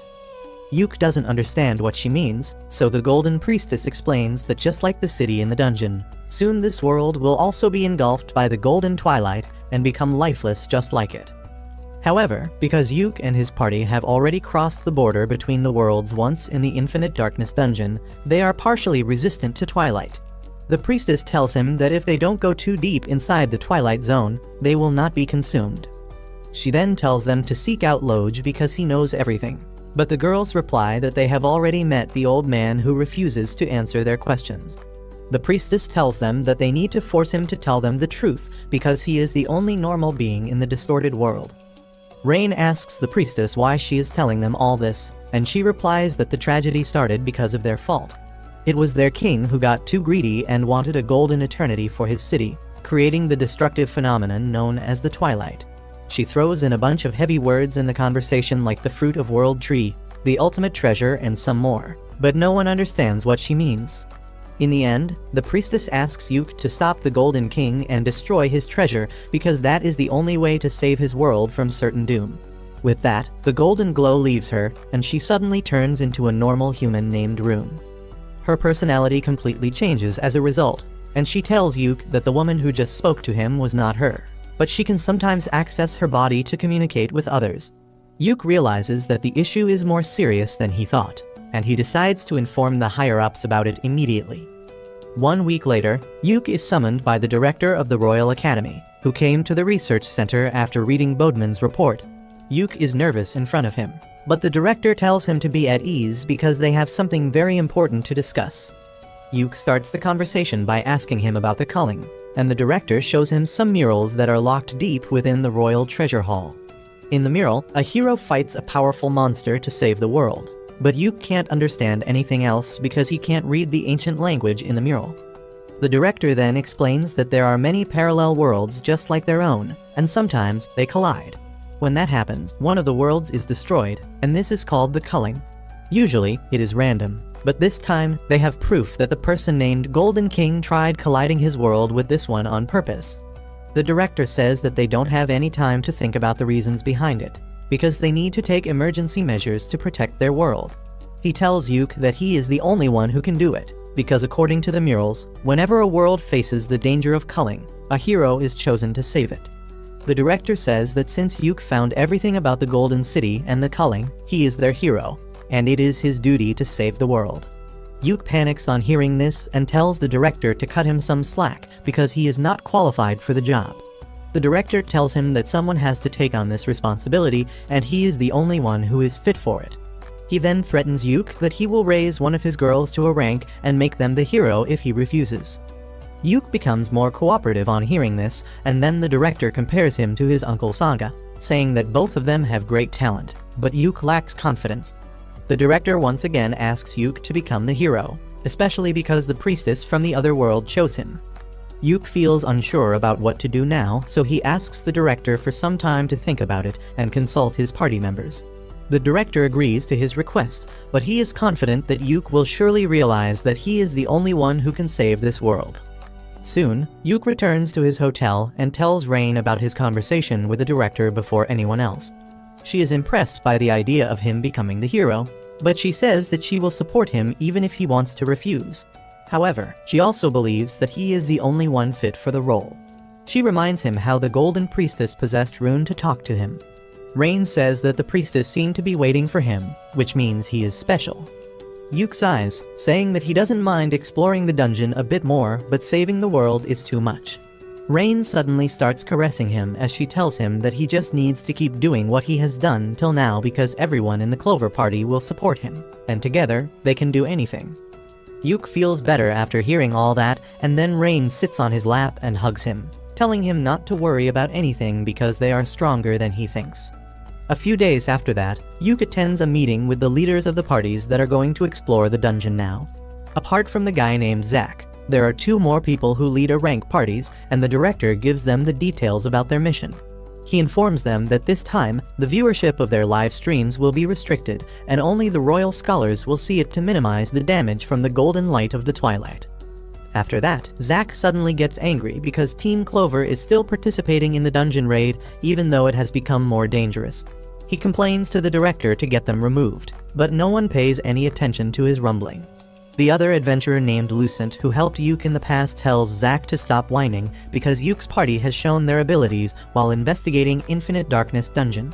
Even the girl leading the last party says that ranks don't matter in situations like these and only results do, and Zack has nothing to say after that. All the adventurers leave the room one by one after that, but Yuke stays behind. The director tells Yuke that it was a good idea to keep the hero business a secret from others because Zack would have reacted even more explosively on hearing it. The scholar Bodman adds that Rain had asked them to prepare special magic devices and they are almost ready as well. After that, Yuke returns to his tent and puts together all the maps that the different parties have drawn till now. None of them give him any idea how to get inside the castle in the Golden City, but Rain suggests that they take Rune with them. She believes that since Rune is from the Golden City, the castle gates may open for her. Yuke thinks that the idea is not bad, but he still has some doubts about taking Rune back to the dangerous place. Just then, Lucent comes to the tent to discuss the strategy for the next mission with Yuke. Yuke informs him about Rain's plan to take Rune inside the castle, and Lucent is completely on board with that. He even offers to guard Rune during the mission, and though Yuke is still not sure, he realizes that taking the girl with them is their best bet. The next day, the 4 parties enter the dungeon with Lucent's party joining Clover. They come to the castle gate and find Loge waiting for them there. The old man welcomes Rune, asking her about the outside world, but she doesn't remember him. Loge says that it is better that she forgets everything about this place, but then Yuke reveals that the priestess talked to him. Loge realizes that the priestess chose Yuke, but he still refuses to tell him anything. However, he opens the door to the castle, telling Yuke that since Rune is with him, he will find the answers he wants. Lucent suspects that this might be a trap, so he leaves half his party members outside to call for backup if anything goes wrong. He then joins Yuke's party as they enter the castle. Loge leads them to the royal library, saying that he is not much of a talker, but they might find the answers here. The wizard of Lucent's party realizes what is actually going on with the old man and tells Yuke that Loge actually wants to talk about something, but he is either cursed or he has too much mana. That means that speaking certain things out loud can create great problems for him and everyone else, so he is trying to communicate through hints. Loge gets awkward on hearing this, but his gesture tells everyone the direction to look in. The old wizard asks Lucent to bring the red books on the shelf and then takes Rune along with him because she is the only one who can read the language. Rain senses a strange mana from a big brown book and the study table's drawer, and Silk also feels that the spirits in the library are connected to people's memories. She decides to connect with the spirits, and suddenly a book possessed by a spirit comes flying towards her. Silk eagerly starts asking the book spirit the things they want to learn, and on the other hand, the old wizard scans Rune's mind as she reads the ancient books. Meanwhile, Neen finds a key to open the big book that Rain noticed earlier, but Yuk is not sure about opening it. He asks Loj if the book is dangerous, but he doesn't give him a clear answer. However, when Yuk forces him to say that the book is not dangerous, it suddenly glows and a trap inside it is diffused. Yuk opens the book after that and finds that it contains many similar magic circles, but he can't make out their meaning. Suddenly, Silk comes there, claiming that she can help him with that. The book spirit in her hands has shrunk down quite a bit, and Silk says that it can help him understand what is written in the books. As Silk holds Yuk's hand and uses the power of the book spirit, they find themselves standing on top of the book. The book spirit turns into a white snake named Biblion, and tells Yuk that he cannot understand the true meaning of the book just by reading it. The spirit snake says that it will interpret the book correctly for him, and Yuk takes up the offer. The spirit snake uses its power to drown Yuk into the memories of the person who wrote the book. The author tells Yuk what the book is about, and when he returns from the memories, Yuk explains to the girls that this book is about creating a chain of spells that can create an extremely powerful result. The rest of the girls don't understand what he is talking about, but Rain and the old wizard from Lucen's party realize how powerful the spell is. Yuk asks the old wizard if he is finished with his task, and he replies that the red books contain the history of the Golden City. According to the books, the City of Joy was the capital of a rich and advanced kingdom, but one day, they had to face an event like the culling, so they tried to come up with a way to avoid that. Yuk adds that the magic spell mentioned in the book also aims to deal with the main source of the culling event, instead of just delaying it or evacuating people. The more Yuk talks about the spell in the book, he starts feeling a sharp headache. He tells everyone that they should head out now, and just then, the all-girls party also arrives there. Yuk and Lucent tell them that they are going to retreat now, but then they learn that Zack and his party went deeper into the castle. Yuk decides to leave them alone because they can't stay in this dangerous place any longer, and the leader of the girls' party says that she will stay on guard till Zack returns. With that, Yuk and his girls leave the castle, but he keeps thinking about the magic in the book and how it is connected to the fate of the Golden City. Soon after that, Yuk and others go back to the control room and tell the higher-ups about their discoveries.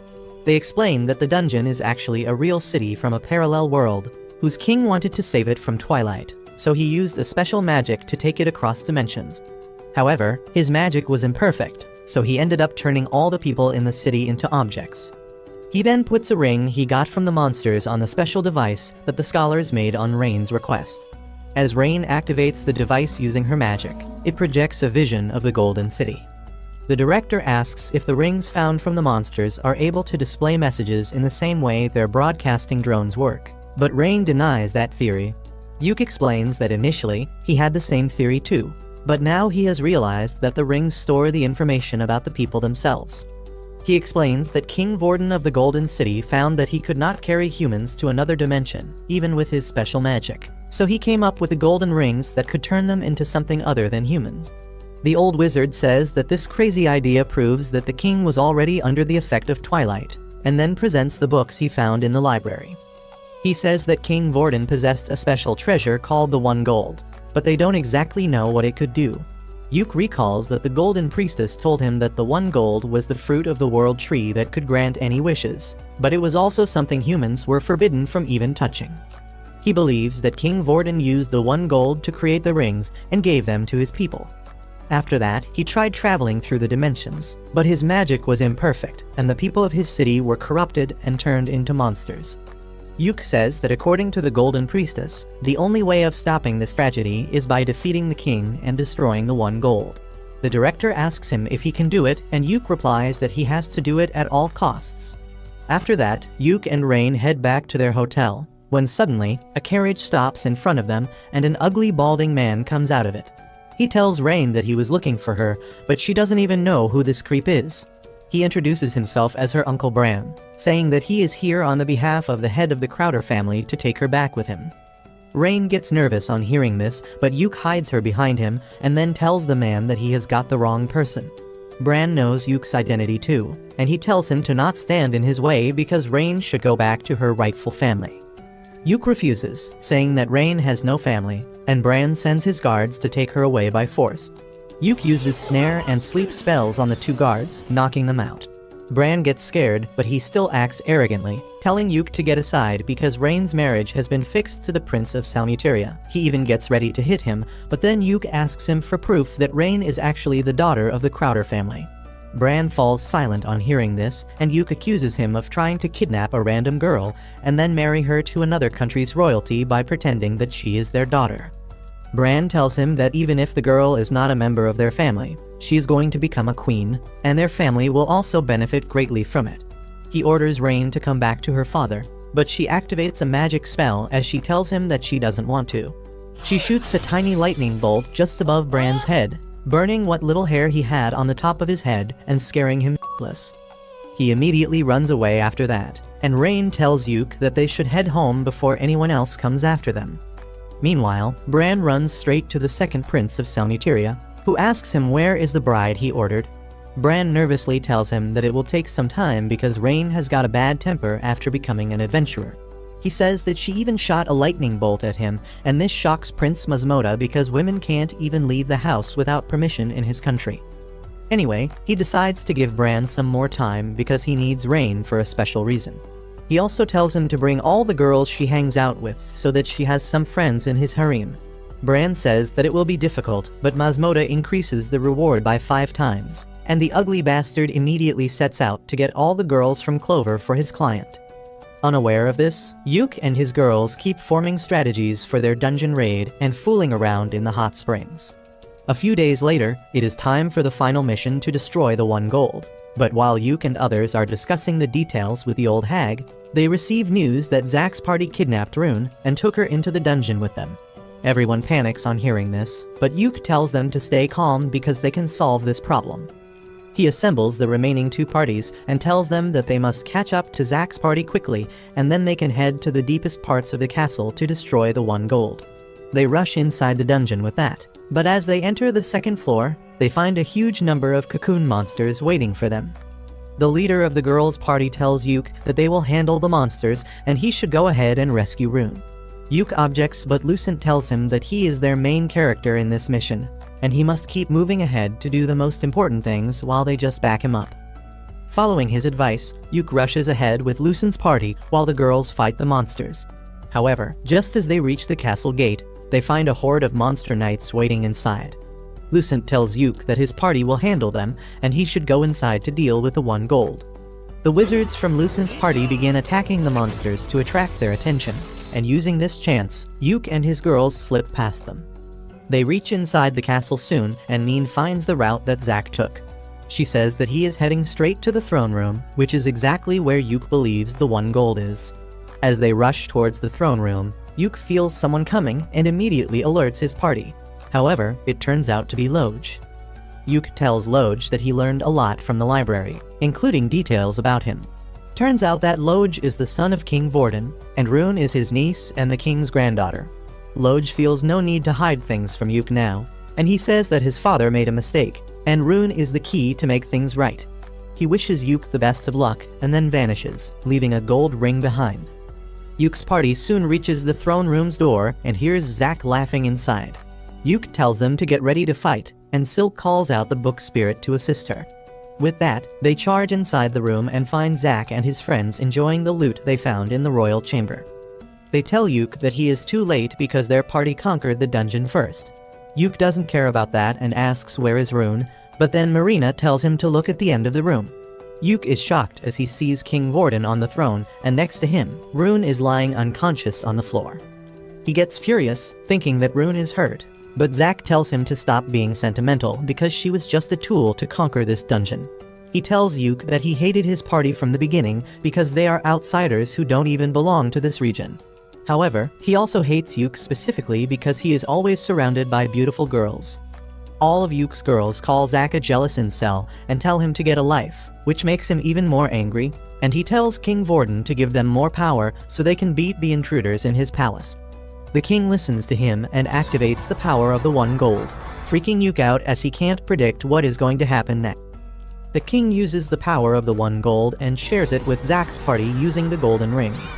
Yuk panics on seeing them wear the ring and asks if they are stupid to use something so dangerous. Zack mocks him, saying that he is just saying this because he realizes there is no way to win now. He says that the king taught them how to use the rings, and now they can feel the power surging inside them. Yuk feels Persephone's curse mark activating, as he realizes that Zack and his team are using the magic that grants wishes.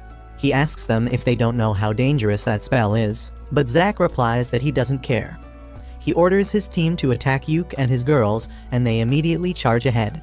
However, Yuk's party is also ready to fight. Silk shoots the healer in the knee, bringing him down, and then Neen uses her speed to knock down the wizard. Rain knocks down the thief using a basic spell, and Yuk paralyzes the tank. Zack is shocked to see his friends lose despite powering up, when suddenly, Marina breaks his sword, forcing him to run away. However, he suddenly feels a sharp pain in his body and falls to the ground. The power of the ring starts consuming him, and he begins turning into a monster. All his party members also get affected by the power of the rings and transform into monsters, and Yuk calls the girls back to rework their strategy.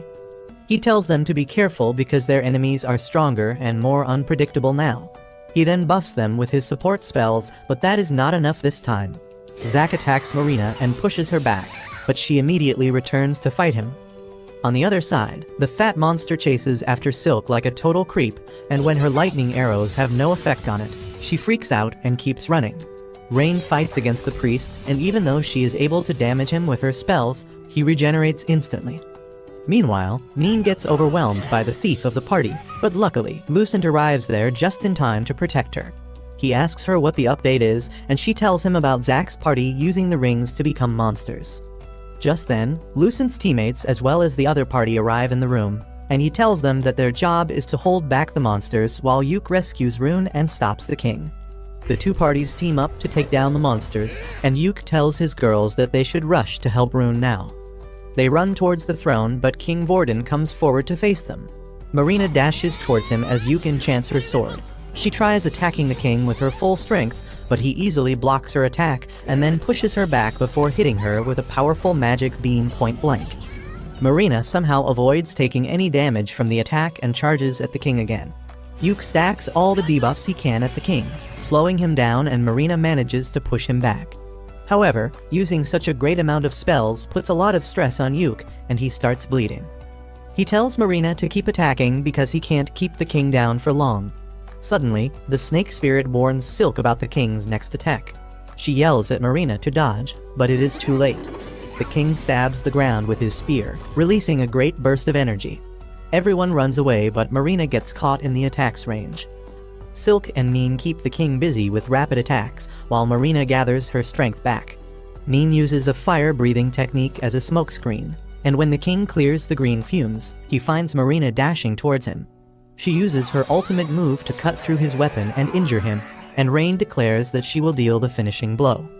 She begins chanting a tier 7 spell, and Yuk tells the rest of the girls to come back before the spell is activated. They rush to his side just as Rain unleashes her magic and engulfs the king's body in flames. Yuk uses a water spell to prevent the flames from reaching them, and Rain also holds back her power so that she doesn't accidentally burn her own party. Silk summons a water spirit to assist Yuk, who lowers down the water wall and uses a scroll to increase everyone's flame resistance. He then tells Rain that she should stop controlling her power, and she collapses right as she lets the spell work at its full strength. The flames around the king burn even brighter, and Yuk shields all his girls using his magic robe for a few seconds before the flames die down. He then turns around and finds that the king is still clinging on to life, but not for long. As he tries to take a step forward, the king turns into ash, and his ring falls on the ground. Rain is feeling really weak and exhausted now, so Yuk uses his special spell to recharge her mana and then also gives her some mana potions. He then decides to destroy the 1 gold, but Rune tells him to look at the ground. The king's ashes are gathering around the ring, and Yuk realizes that the 1 gold is trying to revive him. He quickly moves towards the ring and uses Persephone's power to break the ring, but that gives him a serious migraine. In the meantime, the remaining 2 parties have also finished dealing with the monsters, and they come upstairs to catch up with Yuk.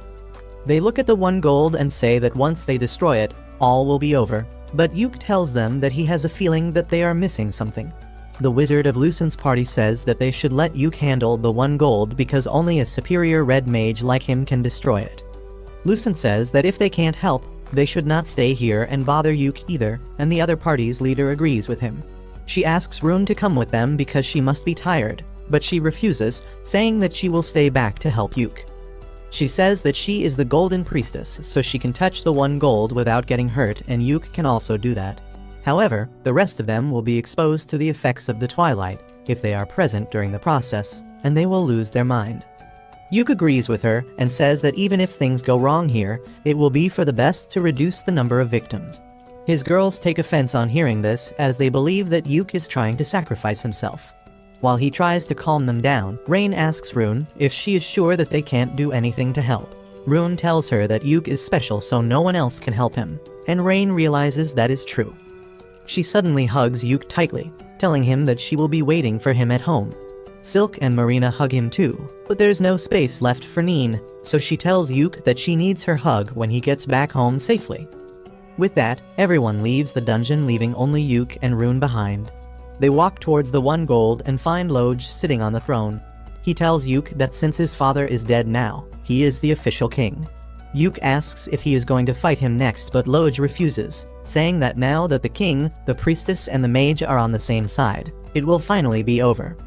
He explains that the 1 gold is the real cause of Twilight, and it has destroyed countless worlds before coming to this one, and once they destroy it, no world will face the same danger again. The 3 of them walk towards the treasure, and Loj wishes for a silent end. He then asks Yuke to use the great spell to destroy the 1 gold, and Rune supports him using the power of the Golden Priestess. While they are casting the spell, Yuke suddenly remembers how he used Persephone's power to modify his spell so that Simon would suffer for an eternity, and that makes him realize something he never thought of before. He realizes that the 1 gold is nothing but Simon, cursed to suffer for an eternity without dying. His body kept growing because it could not die, and then it transformed into the 1 gold, traveling through different worlds, sharing his curse of destruction with them. Yuke decides to put an end to Simon's misery and uses the spell to destroy the 1 gold, freeing him from the endless cycle of suffering. As soon as he uses the spell, the 1 gold shatters and the world inside the dungeon starts fading. Everything soon turns completely dark, and Yuke realizes that this dungeon was just an extension of the Infinite Darkness dungeon, which was trying to correct an anomaly within itself. Suddenly, Loj starts vanishing because now there is no need for him to exist in this world. He tells Yuke to take care of Rune for him, and then asks her to live her life freely because he and her parents have always wished for her happiness. He completely vanishes with that, and Yuke asks Rune to come with him because she is a member of his family. Meanwhile, in the real world, Yuke remains missing even days after everyone else returns from the dungeon. One day, the bald guy named Bran corners Rain on the streets again, and she immediately points her staff at him to tell him to go away. Bran is not scared of her this time because he knows her weakness. He asks Rain if she is looking for Yuke and says that he knows something that will help her find him. Rain is curious now, and Bran tells her about an artifact called Seeker's Compass that can detect the location of any object or person. The desperate Rain asks Bran how can she get it, and he tells her that the compass is with Prince Mastoma of Salmuteria, and he can take her to him so that she can negotiate about the compass directly. He tells her that if she succeeds in getting the prince on her good side without offending him, he will give her the compass, but for that, she needs to leave right now. Rain is unsure about that, but Bran tells her that nobles and royals don't have free time like peasants, and if she wants to meet a prince, she must come with him right now. He starts walking away, telling her that she is free to not trust him, but it won't be his fault if she keeps on waiting and Yuke's dead body turns up at the Adventurers Guild. Rain gives in to the emotional blackmail and agrees to go with Bran, and the fat bastard tells her that he knows she is worried about her friends, so she can write a letter to them which he will deliver later. Rain agrees to this, and Bran laughs to himself, thinking that he is finally going to get rich by selling the girl to Prince Mastoma. Meanwhile, Yuke is still struggling to get out of the Infinite Darkness dungeon with Rune on his back. He feels completely lost with his sense of time, distance, and direction being messed with the darkness all around him. Suddenly, he hears Rain's voice calling his name and sees a light in the distance. Yuke feels like this could be the exit, and he lifts Rune in his arms as he runs into the light. The next moment, they both find themselves underwater, and Yuke grabs Rune's arm as he carries her to the surface. They are both exhausted and drenched once they reach the ground, and Yuk starts a fire to warm themselves up. He looks around and figures out that they are not far from the dungeon, and tells Rune that once their clothes are dried, they will start searching for a road that will lead them to the nearby city. They reach their inn by sunset, and the manager immediately alerts the girls as she sees Yuk coming. Marina and Silk run outside and hug Yuk tightly. They begin telling him how worried they were with teary eyes, and Yuk tells them that they are overreacting. Marina yells at him that he has been missing for 2 weeks now, and that shocks Yuk because he thought he was in the dungeon for just half a day. He suddenly realizes that time is too distorted inside the Infinite Darkness dungeon, and he was lucky that only 2 weeks passed outside because it could have been thousands of years as well. He immediately hugs the girls and apologizes for worrying them, and they start crying. After that, they go to check up on Rune, and Yuk thanks the manager for taking care of his girls in his absence. He then asks where are Rain and Neen, and everyone suddenly gets cautious. Marina and the manager take Rune inside immediately, and Yuk asks Silk if something happened. Silk nervously tells him that Rain has been missing for 2 days, and they just received a letter from her. In the letter, she writes that she is going to find Yuk and asks her friends not to worry about her. Yuk asks who delivered the letter, and when he learns that it was a servant of the guy called Bran, he gets a bad feeling about it.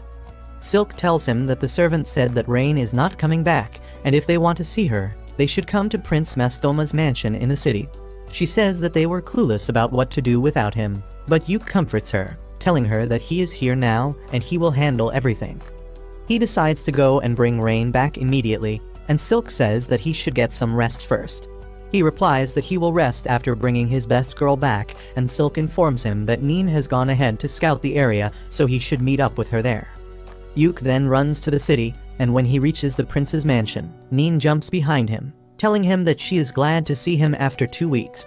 Yuk pats her head and then asks where should they break in from, but she replies that the security is equally tight everywhere. Yuk replies that they will just have to walk through the main gate then, but they don't even need to fight because the guards let him in. Yuk immediately goes to meet Prince Mastoma, who asks him what is he here for. He replies that he is here to take Rain back, and the prince acts offended at this because Yuk makes it sound like he stole something from him. He says that Rain came to see him herself, and before Yuk can say anything in response, a woman brings Rain to the room. As soon as Rain sees Yuk, she runs into his arms. They hug each other tightly, and Mastoma laughs, telling Rain that it looks like she won the bet after all. Yuk turns to the prince to ask what he means, and he replies that Rain made an outrageous bet with him. She promised to marry him if Yuk was dead, but since he is not, he cannot put his hands on her. Yuk is shocked to hear this and asks Rain how she could do this, and she replies that she had full faith that he would return alive. Mastoma says that it is his loss, but he will accept it according to the laws of his country. Just then, Bran barges into the room because someone told him that he is not getting paid. He is about to confront Mastoma, but then he sees Yuk alive and wets his pants. Mastoma tells Bran that he tried to trick him, and he will not be forgiven for that. Bran nervously tells him that he didn't lie to him, but Mastoma reveals that Rain told him about her marriage with Yuk, and he got the public records checked to verify it. He says that Rain is Yuk's property according to his country's law, and more importantly, Yuk is an rank adventurer who has the title of the hero. Bran is taken aback to hear this, but Mastoma says that since Yuk is the hero, he is officially the property of the king of this nation. The prince accuses the bald bastard of trying to scam him by selling something that wasn't his. He orders his soldiers to throw the bastard in jail, and Bran keeps screaming that he didn't know anything about this. After that, Mastoma apologizes to Yuk for the trouble, and he kneels down, thanking him for keeping Rain safe. Once that is done, Mastoma sighs, saying that he is in trouble now, and Rain replies that Yuk can help. Mastoma begins telling Yuk that currently, the princes are fighting to become the next king of Salmuteria, and he needs to have an achievement under his belt to increase his chances. He wants to conquer a dungeon for that, but the world knows that there are no dungeons in Salmuteria. Yuk says that he has heard about that as well, and Mastoma reveals that there is actually a dungeon in his country, but it has always been kept a secret. Yuk panics on hearing such a big secret of another country, but Mastoma tells him that he wants to conquer that dungeon. He adds that there are no true adventurers in his country, and Yuk realizes that he wanted Rain mainly to do adventuring for him. Mastoma tells him that he believes that there is a legendary treasure called the Staff of Kingship in the dungeon. and if he can get it, he will definitely become the king. He explains that currently, the next king of Salmuteria is decided based on achievements, but 12 generations ago, the staff of kingship used to decide it. The staff went missing at the same time when the dungeon was sealed, and Mastoma is sure that it is inside it. He tells Yuke that this was the real reason he wanted Rain and other girls, but Rain tells him that there wouldn't be any trust between them even if he got them on his side. Mastoma is confused by this because he knows that the girls of Clover are quite loyal to Yuke, and Rain replies that it is because they like him. Just then, Mastoma's wife tells him that women in this country have a thing called rights, and he should have listened to him earlier because she told him about this a lot of times. Mastoma stays silent in front of his wife despite all the talk about her being his property, and Yuke just chuckles at this. This irritates Mastoma, and he tells him to laugh while he can because sooner or later, he is going to end up in the same position as him. After that, Yuke and Rain go outside, and they send Neen to the inn to inform everyone about what happened. Yuke and Rain hold hands as they walk home and apologize for worrying the other. Rain tells Yuke that she went to the prince to borrow the Seeker's compass to find his location, but she felt that he couldn't find his way out, so she used her magic to give him a signal. Yuke thanks her for saving his ass back in the dungeon, and then Rain tells him that she made the bet with Prince Mastoma because she was sure that he was alive. She says that since Mastoma agreed to her bet, she believes he is different from other Salmutarians, and she wants to find a way to help him. Yuke says they will do so once they get home, but once they reach home, they find Maniela and others waiting for them. Yuke gets hit by the old hag for making everyone worried, and then the director tells him to rest first and tell him the details of what happened in the dungeon the next morning. Yuke tells him that he will start compiling a report right away, and everyone lets out a collective sigh because they are worried about his workaholic behavior. The director and others tell the girls to make sure that Yuke takes a full rest even if they have to use force, and all of them promise to do that. Once they leave, Yuke and the girls have a hearty dinner. Silk then asks Neen to take Rune to her bed, and orders Marina to take Yuke to the hot springs and watch over him so he doesn't start working. Rain decides to go with them too, but Silk stops her because she plans to lecture her about her reckless act. 1 week after Yuke's return, he finally visits Maniela and others along with Silk to submit his report on the dungeon. The old hag is impressed by the stack of papers on her desk that is thicker than her, and she tells Yuke that he did an impressive job compiling it. Yuke says that he couldn't do it without the help of his girls, but Silk says that all they did was make sure that he wasn't overworking himself. The higher-ups laugh at this, and then the director says that the new dimension that Yuke and Rune discovered will be listed in the Imperial records and he will get full credit for it. Maniela adds that the director took care of the matter with Rain's biological family as well, because it is better if nobles handled the problems caused by other nobles. The director says that there were a lot of nasty rumors about Count Crowder in the past as well, but now that they have solid proof, he reported him to the king. Yuke is surprised to hear that, and the director asks him who else would he report to if not the king. Yuke still finds it hard to believe that the concerns of lowly adventurers like him reach the king. Well, the director tells him to stop underestimating himself because his party is more popular than he thinks. He says that even the king watches their live streams, and he was really pleased that they completed both the missions they were given by him. Both Yuke and Silk are surprised to hear that the king is a fan. And then the director tells them that they also received a letter from Prince Mastoma of Salmuteria. The prince has taken Count Crowder into custody, and he will be punished according to the rules of Salmuteria. Maniela says that they owe Mastoma big time for this favor, and also for lending them the Seeker's compass, and Yuke tries to tell them about the dungeon in his country. Maniela already knows about it, and Yuke says that he trusts Mastoma and wants to help him in some way. The old hag agrees with him, and the director also says that they will think about how to proceed with this request because it is quite high profile. After that, the director asks Yuke about Rune's future, because he had offered to take her in as a guest from another world. Yuke says that he told Rune about his offer, but he also told her that everyone in Clover wants her to stay with them and be a part of their party. He asked her to choose whatever she likes more because he will support her no matter what, and Rune told him that she wants to stay with him and the girls. So Yuke tells the director that Rune is a part of the Clover family now, and he is glad to hear that too. After that, Maniela asks him when do they plan to return home, and Silk says that they have to make preparations for that, and even before that, they have to thank everyone who helped them. She says that they plan to meet with the two parties that helped them the most during the mission, and hopefully they can learn a lot of things from their vast experience. Manuela tells them that it won't be possible because both the parties have already left on their new missions. Yuke and Silk are a bit disappointed to hear that, but the grown-ups tell them that as long as they keep being adventurers, they will run into each other eventually. With that, the director says that he and the researchers will head back to the city first. He thanks Yuke for everything he did during the mission, and says that he is truly the hero who saved this world. Yuke shakes his hand, thanking him for taking care of his party. Yuke and Silk head home after that, and Silk says that they need to do some shopping tomorrow. Yuke volunteers to carry the luggage, but Silk sighs and tells him that she has Marina, Rune, and Rain for that. She reminds Yuke about his promise to spend some quality time alone with Neen when she couldn't hug him in the castle. Yuke remembers that now, and Silk tells him that the poor furry has been waiting eagerly for her quality time with him. Yuke gets that, but he doesn't know what to do with the time, and Silk tells him that anything is fine as long as she is having fun. That night, Yuke goes to Neen's room and tells her to think about what she wants to do tomorrow. He says that they should have a lot of fun and do everything she wants, and Neen is on the moon after hearing that. The first thing on Neen's list is drinking in daytime, and she says that she is going to make a lot of selfish demands today. Yuke tells her to go on, and Neen says that they should visit the other part of the market where adventure-related items are not sold. Yuke likes the idea because they can see a lot of new items from different places there, and he decides to take Neen shopping.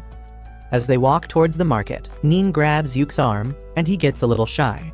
They soon reach the market, which is full of all sorts of fashion items like see-through shirts, glowing earrings, and edible lipsticks. Neen grabs Yuke's hand and starts dragging him along, but all she does is stare at the items from outside the store. Yuke tells her that he will buy anything she wants, but she tells him that she is a strong, independent woman who can pay her own bills. Yuke tells her that there is no need to act strong with him, and asks her to let him buy something to thank her.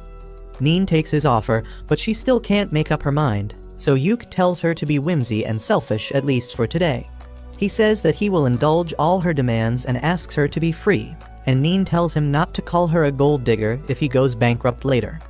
With that, she grabs his hand again and pulls him into the nearest shop, saying that she has time until sunset to make him listen to all her requests. A couple days later, Yuke and his party are ready to leave, and everyone comes to see them off. Yuke thanks Manuela and the elf innkeeper for taking care of them. She tells them to visit her again, and the girls promise that they will come again because of the hot springs. Once they have said their goodbyes, Yuke says it is time for them to go home, and they ride a carriage back to their home city.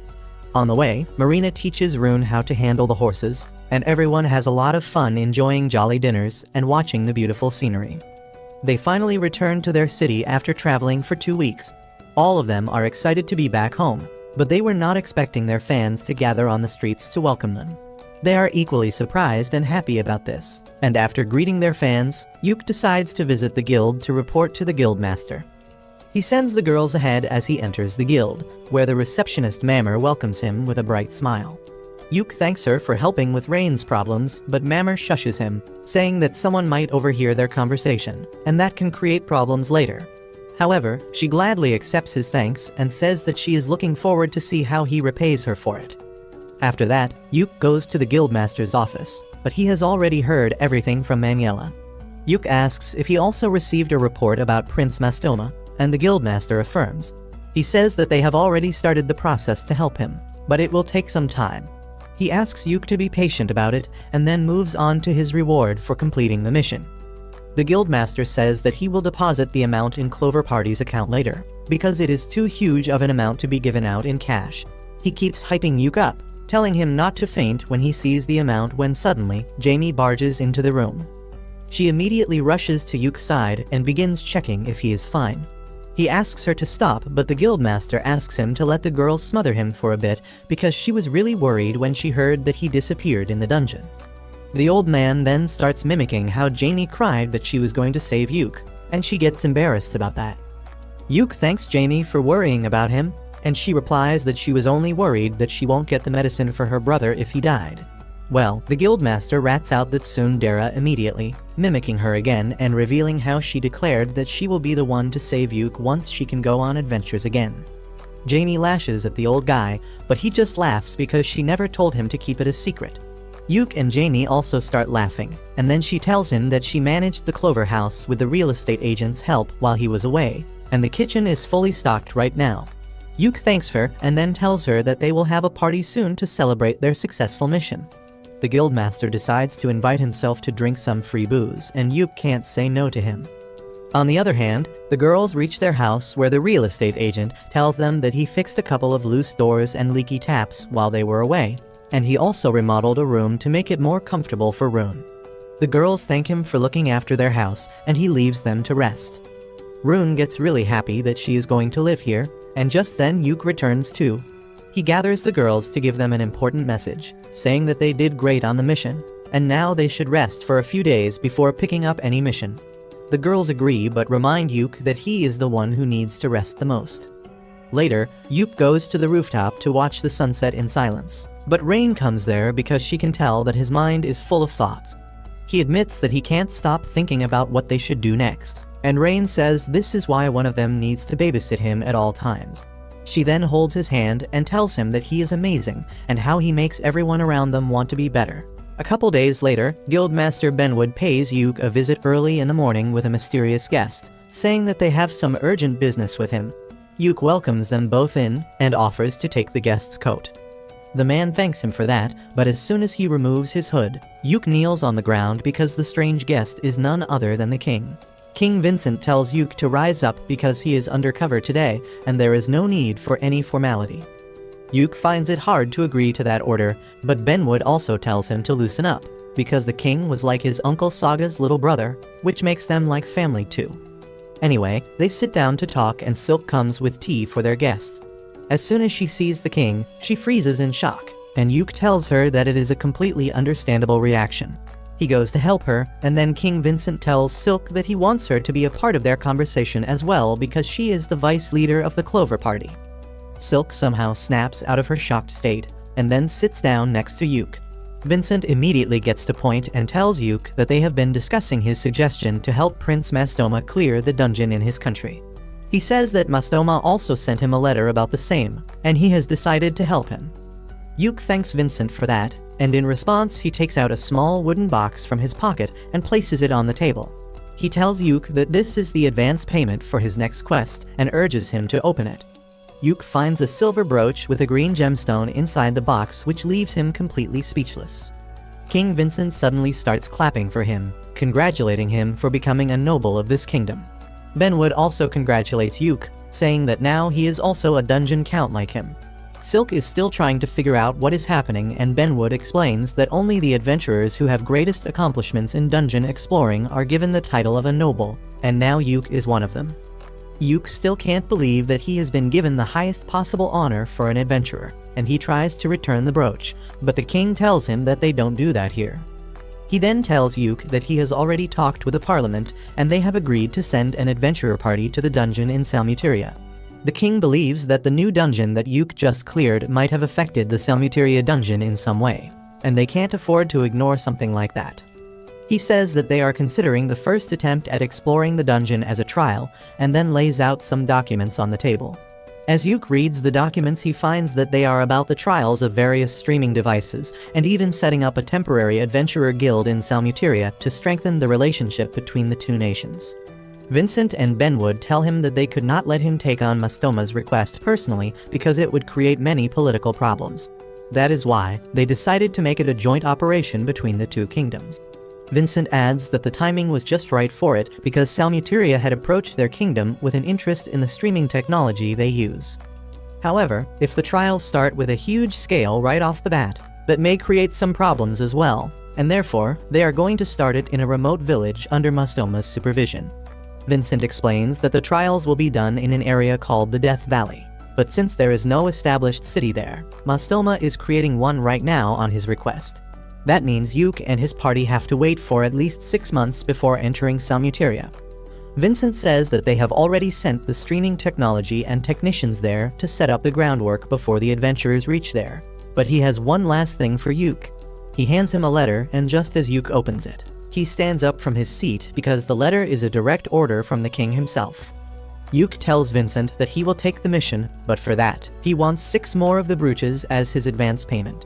The king immediately accepts his demands, and then Yuk signs the contract. A few months later, Yuk and his party gather at a port to ride one of the 3 flying airships in the world. While everyone stares at the magic airship like a kid, Silk turns into a conspiracy theorist who says that something this big can never fly. As Yuk tries to calm her down, Benwood and the receptionist arrive there to bid them farewell. Turns out Benwood is also coming with them to explore the dungeon, and Yuk says that the receptionist Mammer would be more helpful with her skill set. However, Benwood tells them that in case a monster stampede occurs, he will be their best bet. Mammer then gives Yuk the advance payment he asked from the king, and the girls curiously come close to see what is it. Yuk distributes the brooches to all of them, reminding Marina that she asked him to make something matching for all of them, and the king was nice enough to send them some matching jewelry. He gives one to Jamie too, and she is nervous about accepting it because she is not allowed to return to being an adventurer yet. As Benwood hears this, he gives her a letter from the king himself that states that Jamie has been pardoned for her crimes and she can resume adventuring right away. Marina immediately hugs her, and then the other girls also surround her because they are excited about their first adventure with Jamie. She gets emotional on receiving such a response and promises Yuk that she will do her best to support him. Mammer tells her not to worry about her brother because she will take care of him, and Jamie thanks her before boarding the ship with the rest of her party. While everyone says bye to Mammer, Silk tightly clings to Yuk because she is terrified of riding a flying ship. As the ship sails off, Yuk asks her to open her eyes because this is a once-in-a-lifetime experience. Silk still doesn't have enough courage to open her eyes, and then the captain gives the order to launch the ship into the air. As soon as he says the words, the ship's magic channel is activated, and it springs into the sky, gently floating ahead. Soon after that, Silk also calms down, and as she joins the girls to see the view, the researcher Bodeman comes to see Yuk. Yuk says that he didn't know Bodeman would be with them too, and he replies that he is in charge of setting up the streaming devices. Yuk offers to help him with that, and Bodeman is glad to accept his offer. He then says that the king made quite a bold decision this time, and Rain asks the guys what they are talking about. Yuk explains that King Vincent is supporting Mastoma, which means he is backing him as the candidate to become Salmuteria's next king. However, in case Mastoma loses and someone else becomes the king, it may harm the relationship between the 2 countries. Bodeman says that it all depends on Yuk now, and then tells everyone to have a fun time in Salmuteria. Later that night, Yuk goes to the room where all the girls are staying and tells them that there is something they might need to know about the brooch. He nervously says that while they are a matching accessory for the Clover Party, they also mean that all the girls are his property. He tries to explain it so that he doesn't sound like a misogynist piece of shit, and says that in Salmuteria, women are considered to be the property of men. He says that the brooches will tell everyone that they belong to him, and the men in Salmuteria will not mess with them. He asks them to bear with it, even if the idea disgusts them, but the girls have no problem at all. Rune suddenly asks if this means that they are all Yuk's wives, and the other girls jump on the bandwagon without wasting any time. Yuk, however, gets flustered and tells them that they can refuse if they want, and the girls pity him because he doesn't realize that all of them will let him put a baby in them right now. However, they don't tell him their true intentions as well, so it is also their fault that he is so clueless. Rain then asks Yuk if they should call him darling since they are pretending to be married, and his incel heart almost gives out on hearing that. He asks everyone to call him normally because doing something they are not comfortable with can be problematic. Suddenly, Min raises her hand because she has a question too. She asks Yuk who is going to be his head wife, because in Salmuteria, every guy with a harem has a head wife who is basically the boss of the harem. Yuk thinks about it for a while, and then names Rain as his head wife because she has already met Prince Mastoma, and she knows the full story of this mission. Everyone else also agrees to the suggestion, and then Yuk decides to leave for his room. Marina teases him, asking if he wants to sleep with his wives tonight, and the flustered Yuk leaves in a hurry. As he is walking back to his room, Rain runs after him, asking if he was being considerate of him just now. Yuk affirms, saying that they can't just tell everyone else that she is a noble by blood and they are already legally married. Rain understands his point, but she tells him that their bond is a special one, and he doesn't need to force himself to do anything he doesn't want. He pats her head, saying that he wanted to do it for her, and Rain hugs him, telling him that he can be more unguarded around her. A few days later, their ship finally reaches Salmuteria, and as Yuk watches over the landscape with Benwood and Bodeman, They say that they will probably camp at the landing site for tonight. Benwood says that even though Prince Mastoma promised to send someone to escort them to the city, they will probably not travel during the night, and Bodeman hopes that is true. Just then, the alarm rings and the ship's captain orders the crew to prepare for landing. As they go down the clouds, Yuke gets really excited about what he is going to see in the Salmuteria Kingdom. But the first thing they come across after landing is a gang of vicious bandits. Yuke remarks that the timing of the bandits is quite suspicious, as if they already knew about them. Benwood agrees with him too, and he cracks his knuckles, saying that they should beat up the bandits to learn who sent them here. Yuke and his girls also draw their weapons to fight, and then the bandits charge at them furiously. Soon after they are done beating the bandits, Mastoma arrives there personally to welcome Yuke's team. As Yuke kneels to greet him, Mastoma says that the bridge leading to this place was badly damaged, so he had to arrange for a boat, and they got late because of that. He then asks Yuke to get up because he doesn't want any formality between them, and says that they should talk as equals. Yuke nervously says that he can't do that, but Mastoma simply lifts him up, refusing his refusal. He then thanks him for his efforts in convincing the king of Welmelia to explore the dungeon, but Yuke says that he is just repaying the favor. With that, they turn their attention to the captured bandits, and Yuke asks the prince if he knows anything about them. He replies that they might have been sent by his elder brother Rafuma, who is really desperate to win the battle for the crown. Mastoma talks about how his brother has tried to kill him many times before, but he always survived and beat him at his own game. He orders his men to take the bandits away and start interrogating them, and then warns Yuke to be more careful from now on. Yuke asks him if he can tell Benwood and others about Prince Rafuma being behind the attack, and Mastoma has no problem. After that, Mastoma again returns to the topic of Yuke being too formal with him. But then his wife steps in and translates what he actually means. She tells Yuke that her husband wants to be friends with him, and then tells Mastoma that he needs to be the one to initiate things given the power dynamics between them. Mastoma takes her advice seriously and immediately gets chummy with Yuke, telling him to call him by his name. Yuke panics, wondering how he should react to this situation, but just then Rain comes there and tells him to take Mastoma's offer. Rain starts catching up with Mastoma and his wife Marge, and after that Marge asks Yuke to be friends with her husband because she finds him quite cute when he makes an effort to connect with other people. After being pressured so many times, Yuke finally folds and agrees to be friends with Mastoma despite the difference in their status. With that, Mastoma tells Yuke that they should depart to the town called Rajo he built for them. Rain realizes that the word Rajo means hope in Salmutarian, and Mastoma tells her that Yuke's party is the hope for this country's new future. It takes them 2 days to reach the mountain town of Rajo, and they receive a grand welcome from the people living there. Everyone is amazed to see a town carved out of a mountain, and Mastoma feels proud on hearing them praise him. Soon after that, they reach the adventurer guild of the town, and Mastoma tells Benwood and Yuke to tell him if they need anything. Benwood immediately takes the offer and tells him to bring him the finest alcohol he has, and Mastoma is happy to fulfill his request. The two of them seem to hit it off immediately, but Yuke remains nervous the entire time. Next, Mastoma takes Yuke and his girls to a big and luxurious mansion, but Yuke asks him what is this for.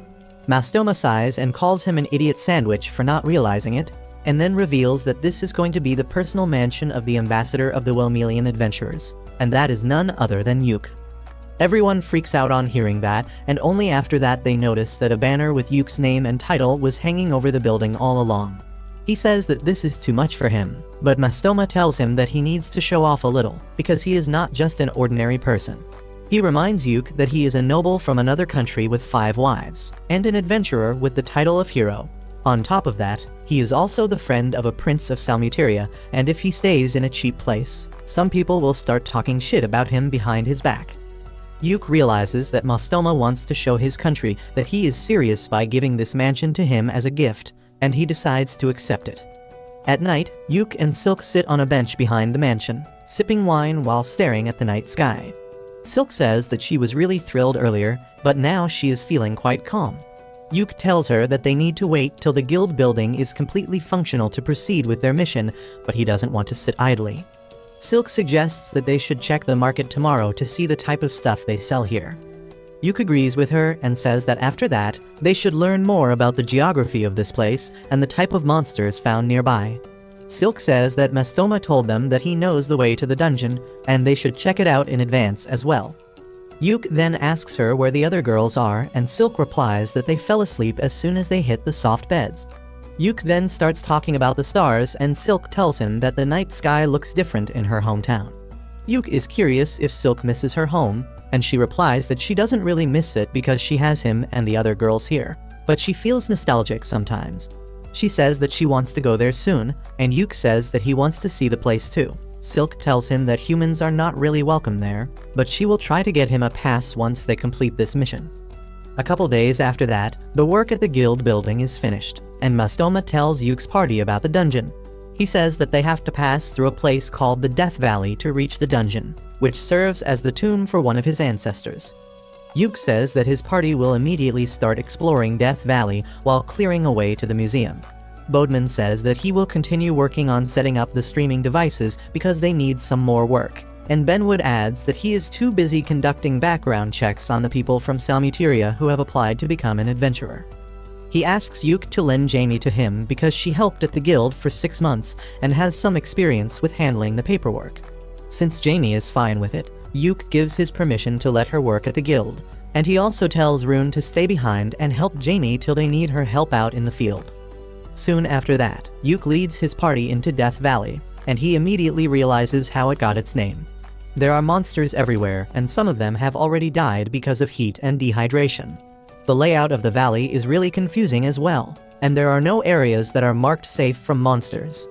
As Yuk tries to make sense of the map, Silk warns him that something is wrong with this place because the spirit energy is really off here. That means that the Death Valley is an unstable place, and Yuk thinks that it is because of the dungeon disturbing the spirit energy. He fears that there might be a dungeon overflow or a stampede at this rate, and suddenly, the curse mark on his face activates. Rain asks him what should they do if the seal on the dungeon has worn off, and Yuk replies that they will have to inform Mastoma first before taking any action. However, he decides to continue investigating till they have solid proof and tells the girls that they are going to be camping here tonight. At night, Yuk's curse mark starts acting up even more, and he feels like it is reacting to something in the direction where the royal tomb is. Rain tells him that she can also feel something is off, and just then, Silk calls them both to discuss their plans for the next day. Everyone gathers around the fire as Yuk tells them that the goal for tomorrow is to reach the royal tomb, when suddenly, a sharp wind blows and everyone gets alert. They get up and draw their weapons because they sensed a strong monster nearby, and then Yuk's curse mark starts hurting. The girls are also scared because the presence they felt was unlike anything they have experienced before, but Yuk asks them to calm down. He tells Neen to scout the surroundings and find what is wrong without putting herself in danger, and she soon returns with shocking news. She reveals that there is a group of 20 monsters heading towards them from the east. And what is even more surprising is that there are different types of monsters in the group. Yuk panics on hearing that because it means the situation is as serious as a dungeon stampede, because normally, only a single type of monsters come out of a dungeon. He then asks Silk if they can get back to Rajo before the sun rises, and she tells him that though it will be hard and risky, it is possible. Yuk decides to take that risk because reaching the town and informing everyone comes first. He puts out the fire and tells the girls to be on high alert as they run because they don't know what kind of monsters they are facing, and the night doesn't work in their favor as well. He then boosts their physical abilities so that they can run faster, and just a few minutes later, they run into some dino monsters. Luckily, Neen senses them in time and Yuk puts them to sleep with his magic, giving Marina the chance to finish them off. They resume running with that. And then Silk tells Yuk that the dungeon is definitely affecting this place, and the problem might be even more serious than a stampede. Yuk agrees with her, and says that they need to do something about it soon, because at this rate, the dungeon may create problems for the whole of Salmuteria. Just then, Rain asks everyone to stop because she found a shortcut. Neen tells her that there is no shortcut, but Rain points at the cliff in front of them, saying that they just need to go down, so they shouldn't waste time by using the route they took to climb up. She uses a spell to slow down their falling speed, and just as she finishes casting it, the group of monsters approaches them from behind. Everyone jumps down the cliff before the monsters can reach them, and they land safely thanks to Rain's spell. Yuk recharges her mana and Rain tells him that she knows a couple more shortcuts that can make their work easy. They start running again, but soon another group of monsters comes in their way. Thanks to Neen's directions, Marina, Silk, and Yuk manage to take the monsters down immediately, and then they resume running. They reach the town before sunrise, and while everyone else is tired and goes to sleep, Yuk and Silk call a meeting with Mastoma and others. They give a detailed report of what happened, and Bodman checks the recordings to confirm that a dungeon stampede is going to start soon. Mastoma gets worried on hearing all this, and he asks everyone how do they handle such situations in their country. Benwood tells him that they send multiple adventurer parties to reduce the number of the monsters and find the cause of the stampede, and Bodman adds that they sometimes send the knights as well. Unfortunately, Salmuteria doesn't have either of them, and he asks Benwood if he can just call some adventurers from Welmelia to help him. Benwood says that it is possible, but it will cost a lot, and more than that, it will create a lot of problems politically. Mastoma says that he will talk to his father about it immediately because it is a matter of national importance now, and that surprises Yuk because only Mastoma knows about the dungeon, and now he is willing to make the information public. Mastoma tells him that he doesn't care if his brothers take an interest in conquering the dungeon as well, because now it is a matter of national security, and he must protect his people before thinking of anything else. He then bows down before Yuk and others, telling them that he can't do much right now because he is not the king, but he wants to save his country, and for that, he is willing to beg for their help. Benwood tells him that he will immediately start the process, and then Yuk promises him that he will do everything he can to help him. Soon, the paperwork and other formalities for sending adventurers from Welmelia to Salmuteria are completed thanks to Mastoma's efforts. However, Benwood tells him that they need at least 1 month to gather their strongest adventurers and send them over by the flying ship, and sending the full force will take even longer. Mastoma says that it is too long, and Yuk says that they just have to fend off the monsters with the forces they have till then. Benwood tells Yuk that it will be too difficult for his party alone, and he will join them. But even then, it might not be enough. He asks Mastoma when can the armed forces of Salmuteria join them, and learns that he has summoned the common soldiers, knights, and some monster-hunting families for the task. But they are moving quite slowly, possibly because of the interference of his elder brother. Yuk confirms that their supply chain is not broken yet and tells Mastoma that he needs to order some new things. He asks Bodman for help, and he suggests that they should place some traps along the way for monsters. He says that Salmuteria is rich in artifacts and their knowledge, and they should use them to fight against the monsters because that way, they will suffer less casualties. Yuk seems to want to say something, but he hesitates because he doesn't agree with his plan himself. Benwood tells him to spit it out anyway, and Yuk suggests that after using artifacts to reduce the number of the monsters, the Clover Party can quickly raid the dungeon and try to clear it. However, he thinks that it will practically be a suicide mission because they know nothing about the dungeon. Benwood thinks that it is a good idea, and that starts a debate between him and Yuk. In the end, Yuk says that he can't put his friends in danger, and Benwood doesn't object to that. But he says that if anyone can solve this problem before a full-blown dungeon stampede starts, it is the Clover Party. Soon, Yuk returns to his mansion, where Silk tells him that they had a discussion about the situation too, and she believes that attacking the dungeon quickly is their best course of action. Yuk tries to convince them that it is too dangerous, but Silk says that Rune told her something concerning the dungeon. Yuk asks her what it was, and Rune says that the area outside the dungeon felt strange, almost as if its layers were being peeled away like an onion to reveal its true form. Rain says that those layers must be the seals that were placed on the dungeon, and now they have been broken. Yuk soon comes to the conclusion that the reason behind the seals being broken is what happened at the previous dungeon. Rune also seems to agree with him, and Yuk decides to ask the girls what they want. He turns to Marina first, and she tells him that she will simply follow whatever decision he makes. Silk says that the rest of the girls are thinking the same thing, and then Jamie asks Yuk if he plans to run away from this situation. She tells him that she will stay behind with Benwood to protect the base, and Yuk is surprised that she is not coming with them. Jamie says that she has not had any practice in months, so she might not be good in the dungeon, but she can at least defend the city. She asks Yuk to think carefully and make the decision because everyone will follow him no matter what he decides. Everyone gathers around him, and that gives Yuk the courage to declare that they will launch a quick attack on the dungeon before things can get worse. The next day, they call a meeting and Yuk explains that they have 3 things to do on their mission to conquer the dungeon. The first thing is to set up the transmission network so that the live stream video from the dungeon can be shared to the base without a problem. Bodman thanks them for taking on this job when it is supposed to be his responsibility, and Silk says that the Valley of Death is too dangerous for non-combat normies like him.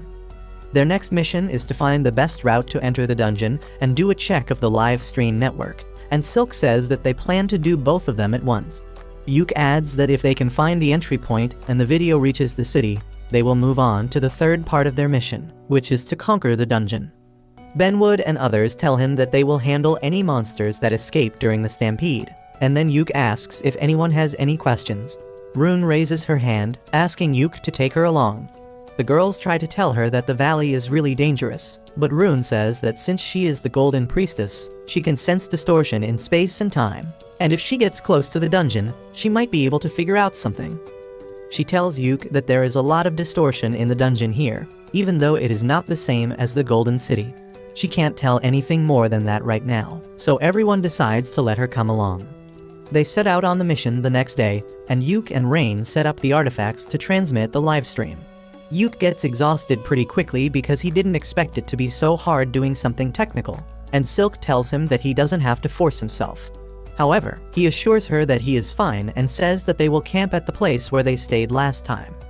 He then goes to talk to Marina, who tells Yuk that she is feeling really anxious for some reason. Yuk hugs her to comfort her, but then suddenly, he starts feeling unwell. He falls to his knees and the girls immediately surround him. Rain realizes that his mana is disbalanced, and she helps him regain control by making him take deep breaths. Just then, Neen comes there running with an urgent news, and Yuk buffs everyone so that they can see what she found. Neen takes them to a cliff from where they can see a giant dark sphere located in the same direction as the dungeon. Yuk starts feeling uneasy after seeing it, and the curse mark on his face appears. He feels like he has seen the dark bubble somewhere else, but he can't remember where. He decides that the dark bubble is really dangerous, and they need to get away from this region immediately. He asks Silk to summon her snake spirit to learn if there is any danger here, and then tells Rune to climb on his back because they need to run. They reach at dawn, and everyone feels more relieved physically and mentally. Yuk says that they found something really interesting today, but now they have no means to launch a quick attack on the dungeon to conquer it. He thinks that they won't be able to break through the dark bubble and decides that informing Mastoma and Benwood comes first. As the sun rises, they reach the main city, and Yuk finds everyone in a state of panic. He asks a guard what happened, and learns that Prince Rafuma has arrived in the city, and he wants to seize control of the city as well as the broadcasting artifacts here. Yuk immediately decides to intervene in the matter and goes to Mastoma's office, and he can hear the two princes yelling at each other all the way from the corridor. He takes a deep breath as he opens the door, and then introduces himself to Rafuma, who mocks him for being just a king. Mastoma asks Yuk to ignore the fat bastard and give his report, and Yuk tells him about the big black barrier that is surrounding the dungeon. He says that the barrier is radiating a dark and tense energy that has made the monsters go crazy, and at this rate, a dungeon raid is out of the question. Mastoma asks Yuk more about the barrier, but he has no idea what it is. Just then, Rune arrives there in her Golden Priestess form and says that the Black Barrier is actually this world's outer sea. She explains that every world is like a bubble floating in a sea of darkness. Mastoma has heard about the multiverse theory, and he asks Rune if the Sea of Darkness is flowing into this world. Rune tells him that it is something else entirely, because it appears that this world has become an inverted dungeon. She says that soon, this world will be covered by complete darkness like the one she and Yuk experienced in the past, and they need to clear the dungeon before that. While Yuk and Mastoma are worried about this, Rafuma thinks that it is just a pile of He tells Yuk to leave his country because the problem started the moment he came here, but Mastoma tells him to go away if he can't help. They stare at each other with hatred and anger for a while, and then Rafuma leaves, telling Mastoma that they are not done talking yet. Just as he leaves, Benwood comes running with another urgent news. He tells Mastoma and Yuk that a strange black barrier has appeared in dungeons all around the world, and he already knows that this is the sign of an inverted dungeon. Benwood explains that a tragedy like this occurred 16 years ago, and Yuk says that he has never heard of anything like that. Benwood says that it was kept top secret, and the reason he knows this is because he was a member of the party that sealed the inverted dungeon in Infinite Darkness. He says that they found an abyss door leading to another world in the Infinite Darkness dungeon and managed to seal it, and Mastoma asks more about that. Rune explains that Infinite Darkness is a stairway to multiple worlds. All the dungeons originate there, and eventually they return to it once they are destroyed. This makes Yuke realize that all the dungeons in the world are connected to each other, with infinite darkness being the common point. He tells Benwood that the abyss gate his party sealed has been opened, and the darkness flowing through it is leaking out through other dungeons, and that is the cause of the black barrier around the dungeons. He says that if they don't do anything, the entire world will be engulfed by darkness, and that means they need to cut off the problem at its root. He declares that they need to conquer the abyss gate at the bottom of the infinite darkness dungeon, because that is the only way to save the world. Hearing those words reminds Benwood of his glory days, when he raided the infinite darkness dungeon with his party that included the receptionist Mammer, the old hag Maniela, and Yuke's uncle Saga. After sealing the abyss gate, Benwood said that this is only a temporary relief measure, and until they defeat the Demon King, the dungeon would become active again and the world would be in danger of being swallowed by darkness. Saga remarked that the same thing happened to Yuke's homeland, but he was hopeful that someday, a hero would arrive to defeat the Demon King and conquer the infinite darkness once and for all. Back at the meeting, Benwood tells Yuke that if he plans to close the infinite darkness dungeon, they need to send a special investigation team in to find more details about it. He says that they can't protect an investigation team while trying to clear the dungeon, and Yuke simply replies that they won't take them along. He declares that they will destroy the infinite darkness dungeon, but Benwood tells him that his party tried to do the same but they failed. He says that they could only seal the dungeon, and this fact was kept a top secret for the longest time. However, he agrees that destroying the dungeon might be their only way to save the world, and he tells Yuke that he will immediately write a letter to the king to send the flying ship here to take them back home. Benwood says that he will ask the king to issue another royal order to gather all rank adventurers, and Yuke suggests that the investigation team can try to find more by the time they return. Mastoma asks how long will it take them to reach Infinite Darkness Dungeon, and Benwood replies that between the official procedure and the ship returning here, they will need at least 2 weeks. Yuke panics because it will be too late by then and asks if there is no faster way. Benwood tells him to take a break now because he has been moving constantly for the last 24 hours. He tells him to take some rest before they discuss things properly, and though Yuke is still impatient, Rune tries to calm him down, telling him that Benwood is right. Mastoma also tells him to rest and calm his mind before thinking about the problem, and since everyone insists, Yuke decides to take a break. At night, as Yuke is trying to sleep, he suddenly recalls Rune saying that all dungeons in the world are connected to infinite darkness, and he suddenly realizes a way to reach it quickly. He immediately runs to Mastoma's palace to wake him up, and tells him that he will enter the infinite darkness dungeon through the dungeon in Salmuteria. Mastoma is not even sure if this will work, but he promises to lend Yuke the Seeker's Compass that can help him find his way inside the dangerous dungeon. He asks about the odds, and Yuke says that he has a 50% chance to succeed, and because the mission is going to be too dangerous, he will go in alone. Mastoma asks him if he has some kind of death wish, but Yuke reveals that he has got the blessing of an evil god from another world that will keep him safe. He says that with the Seeker's Compass, he will find a way to infinite darkness, and Mastoma likes the plan. He agrees to support him, but before doing that, he tells Yuke to go and discuss this stuff with his harem because he shouldn't be risking his life without letting them know the risks. He then points at Rain, who heard Yuke running and chased after him, and Yuke panics on seeing her. Rain is really pissed at him for trying to do something so risky without telling anyone, and she tells him to be prepared for a lecture when they reach home. She thanks Mastoma for trying to talk some sense into Yuke, and with that, the two of them go back to their mansion. Rain keeps pouting and sulking all the way, and to make her forget why she is even angry, Yuke, the smooth criminal, hugs her from behind. They start flirting with each other, and then share their first kiss. Yuke's curse mark suddenly activates and its power channels through Rain, making her feel something weird. Anyway, they return home and Yuke tells all his girls about his plans to enter the dungeon alone. Everyone tells him that he is stupid for thinking that he can go into the dungeon alone, and they declare that they will be coming along with him. Yuke tries to convince them to let him go alone, but they don't even give him the chance to speak, and in the end, he has to give up. He agrees to take all of them with him, and then Silk asks him to explain the plan. Yuke tells her that they will use Seeker's Compass, and since all dungeons are connected to infinite darkness, they should be able to find a way to reach it. Silk gets fired up on hearing this and tells Yuke to leave gathering the supplies and contacting the guild to her. Just then, a messenger comes there and tells Yuke that Mastoma has summoned him urgently. Yuke goes there along with Silk, and Mastoma tells him that his elder brother Rifuma has made a reckless and stupid decision. The moron believes that the dungeon is just another monster nest, and he has started to march towards it with some soldiers so that he can stomp it out. Luckily, the streaming devices are functioning, and Bodman uses them to locate Rifuma and his troops fighting a bunch of monsters. The soldiers get their asses whooped by the monsters, and Rifuma cowardly leaves them behind and runs away. The drone camera follows him, but he soon leaves the streaming range and the live stream ends. Mastoma curses his moron brother, and Yuke asks if they should set out immediately to rescue him. Mastoma replies that protecting the city is more important than anything right now, because once the monsters develop a taste for humans, they will attack the city.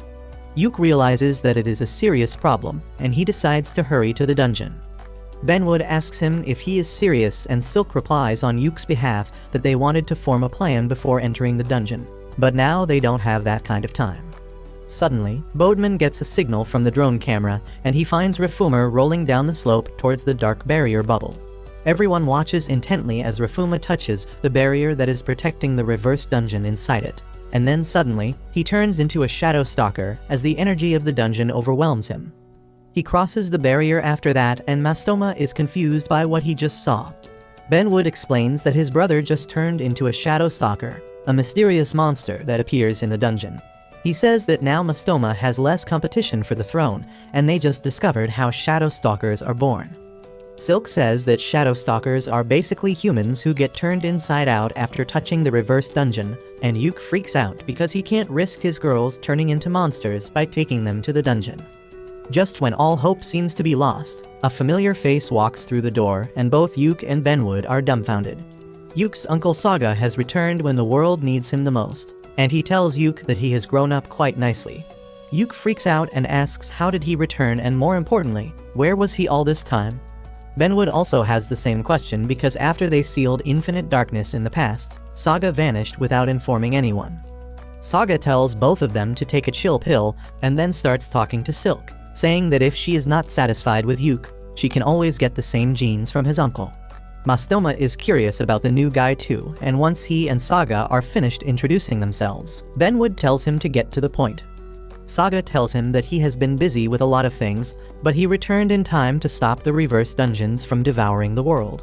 Benwood is astonished by his confidence and asks if he can really do something about them, and Saga replies that he can't do anything alone, but with Yuke's help, he will solve the problem.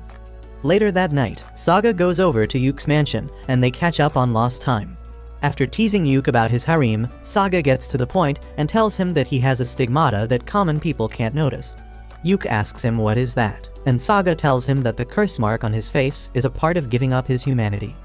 Yuke tells him that he got it from Persephone, the ruler of the underworld, and Saga is low-key jealous on hearing this. He explains that the stigmata or curse mark is proof of Yuke's identity in worlds other than this one. Yuke realizes that this proof protected him when he was in the inverted dungeon earlier, and Saga confirms that theory. He says that Rain had the same thing on her as well, and he is pretty sure that Yuke gave it to her. Yuke suddenly realizes that he gave Rain more than some tongue action and a mouthful of bacterias when they kissed, and soon, the news reaches all his girls. As desperate as they are, all of them tell Yuke to give them the stigmata because that will make them stay unaffected by the inverted dungeon's powers. Yuke is taken aback at this, but Rain gives him permission to kiss other girls even though it will make her jealous. Saga also tries to warn them one last time, telling the girls that if they enter the reverse dungeon, there is a chance that they may never return. However, all of them are determined to stay by Yuke's side till the end, and Saga tells them that they should do whatever they want because they are full-fledged adventurers. A few days later, Yuke and his party are ready to raid the dungeon, and Saga confirms if he gave the stigmata to everyone. Yuke shyly says that he gave it to everyone except Rune because he is not a PDF file, but luckily she doesn't need it. Saga tells him all the best for his mission and says that in the meantime, he will use a special teleportation artifact to reach the capital city with Benwood so they can enter the Infinite Darkness dungeon from there. He gives Yuke a pep talk about how the fate of the world is on his shoulders now and then departs for the capital city. After that, Mastoma also wishes Yuke the best and gives the Seeker's Compass to Rain because she is the only one who knows how to use it. Bodman also tells Yuke that he will personally supervise the livestream to make sure it reaches everyone. With that, they leave for the inverted dungeon, and once they reach it, Yuke asks everyone to do a final check. They tell him that they are ready for everything, and Yuke gives them the signal to begin the most important mission of their life.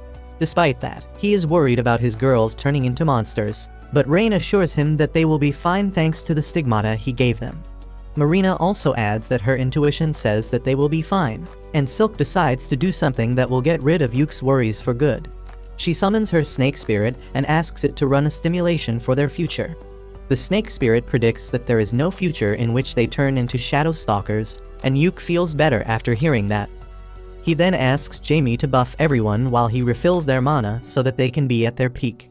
Next, he tells the girls that they will hold hands while entering the reverse dungeon, because if it has already turned into the infinite darkness, anyone who gets separated will get lost.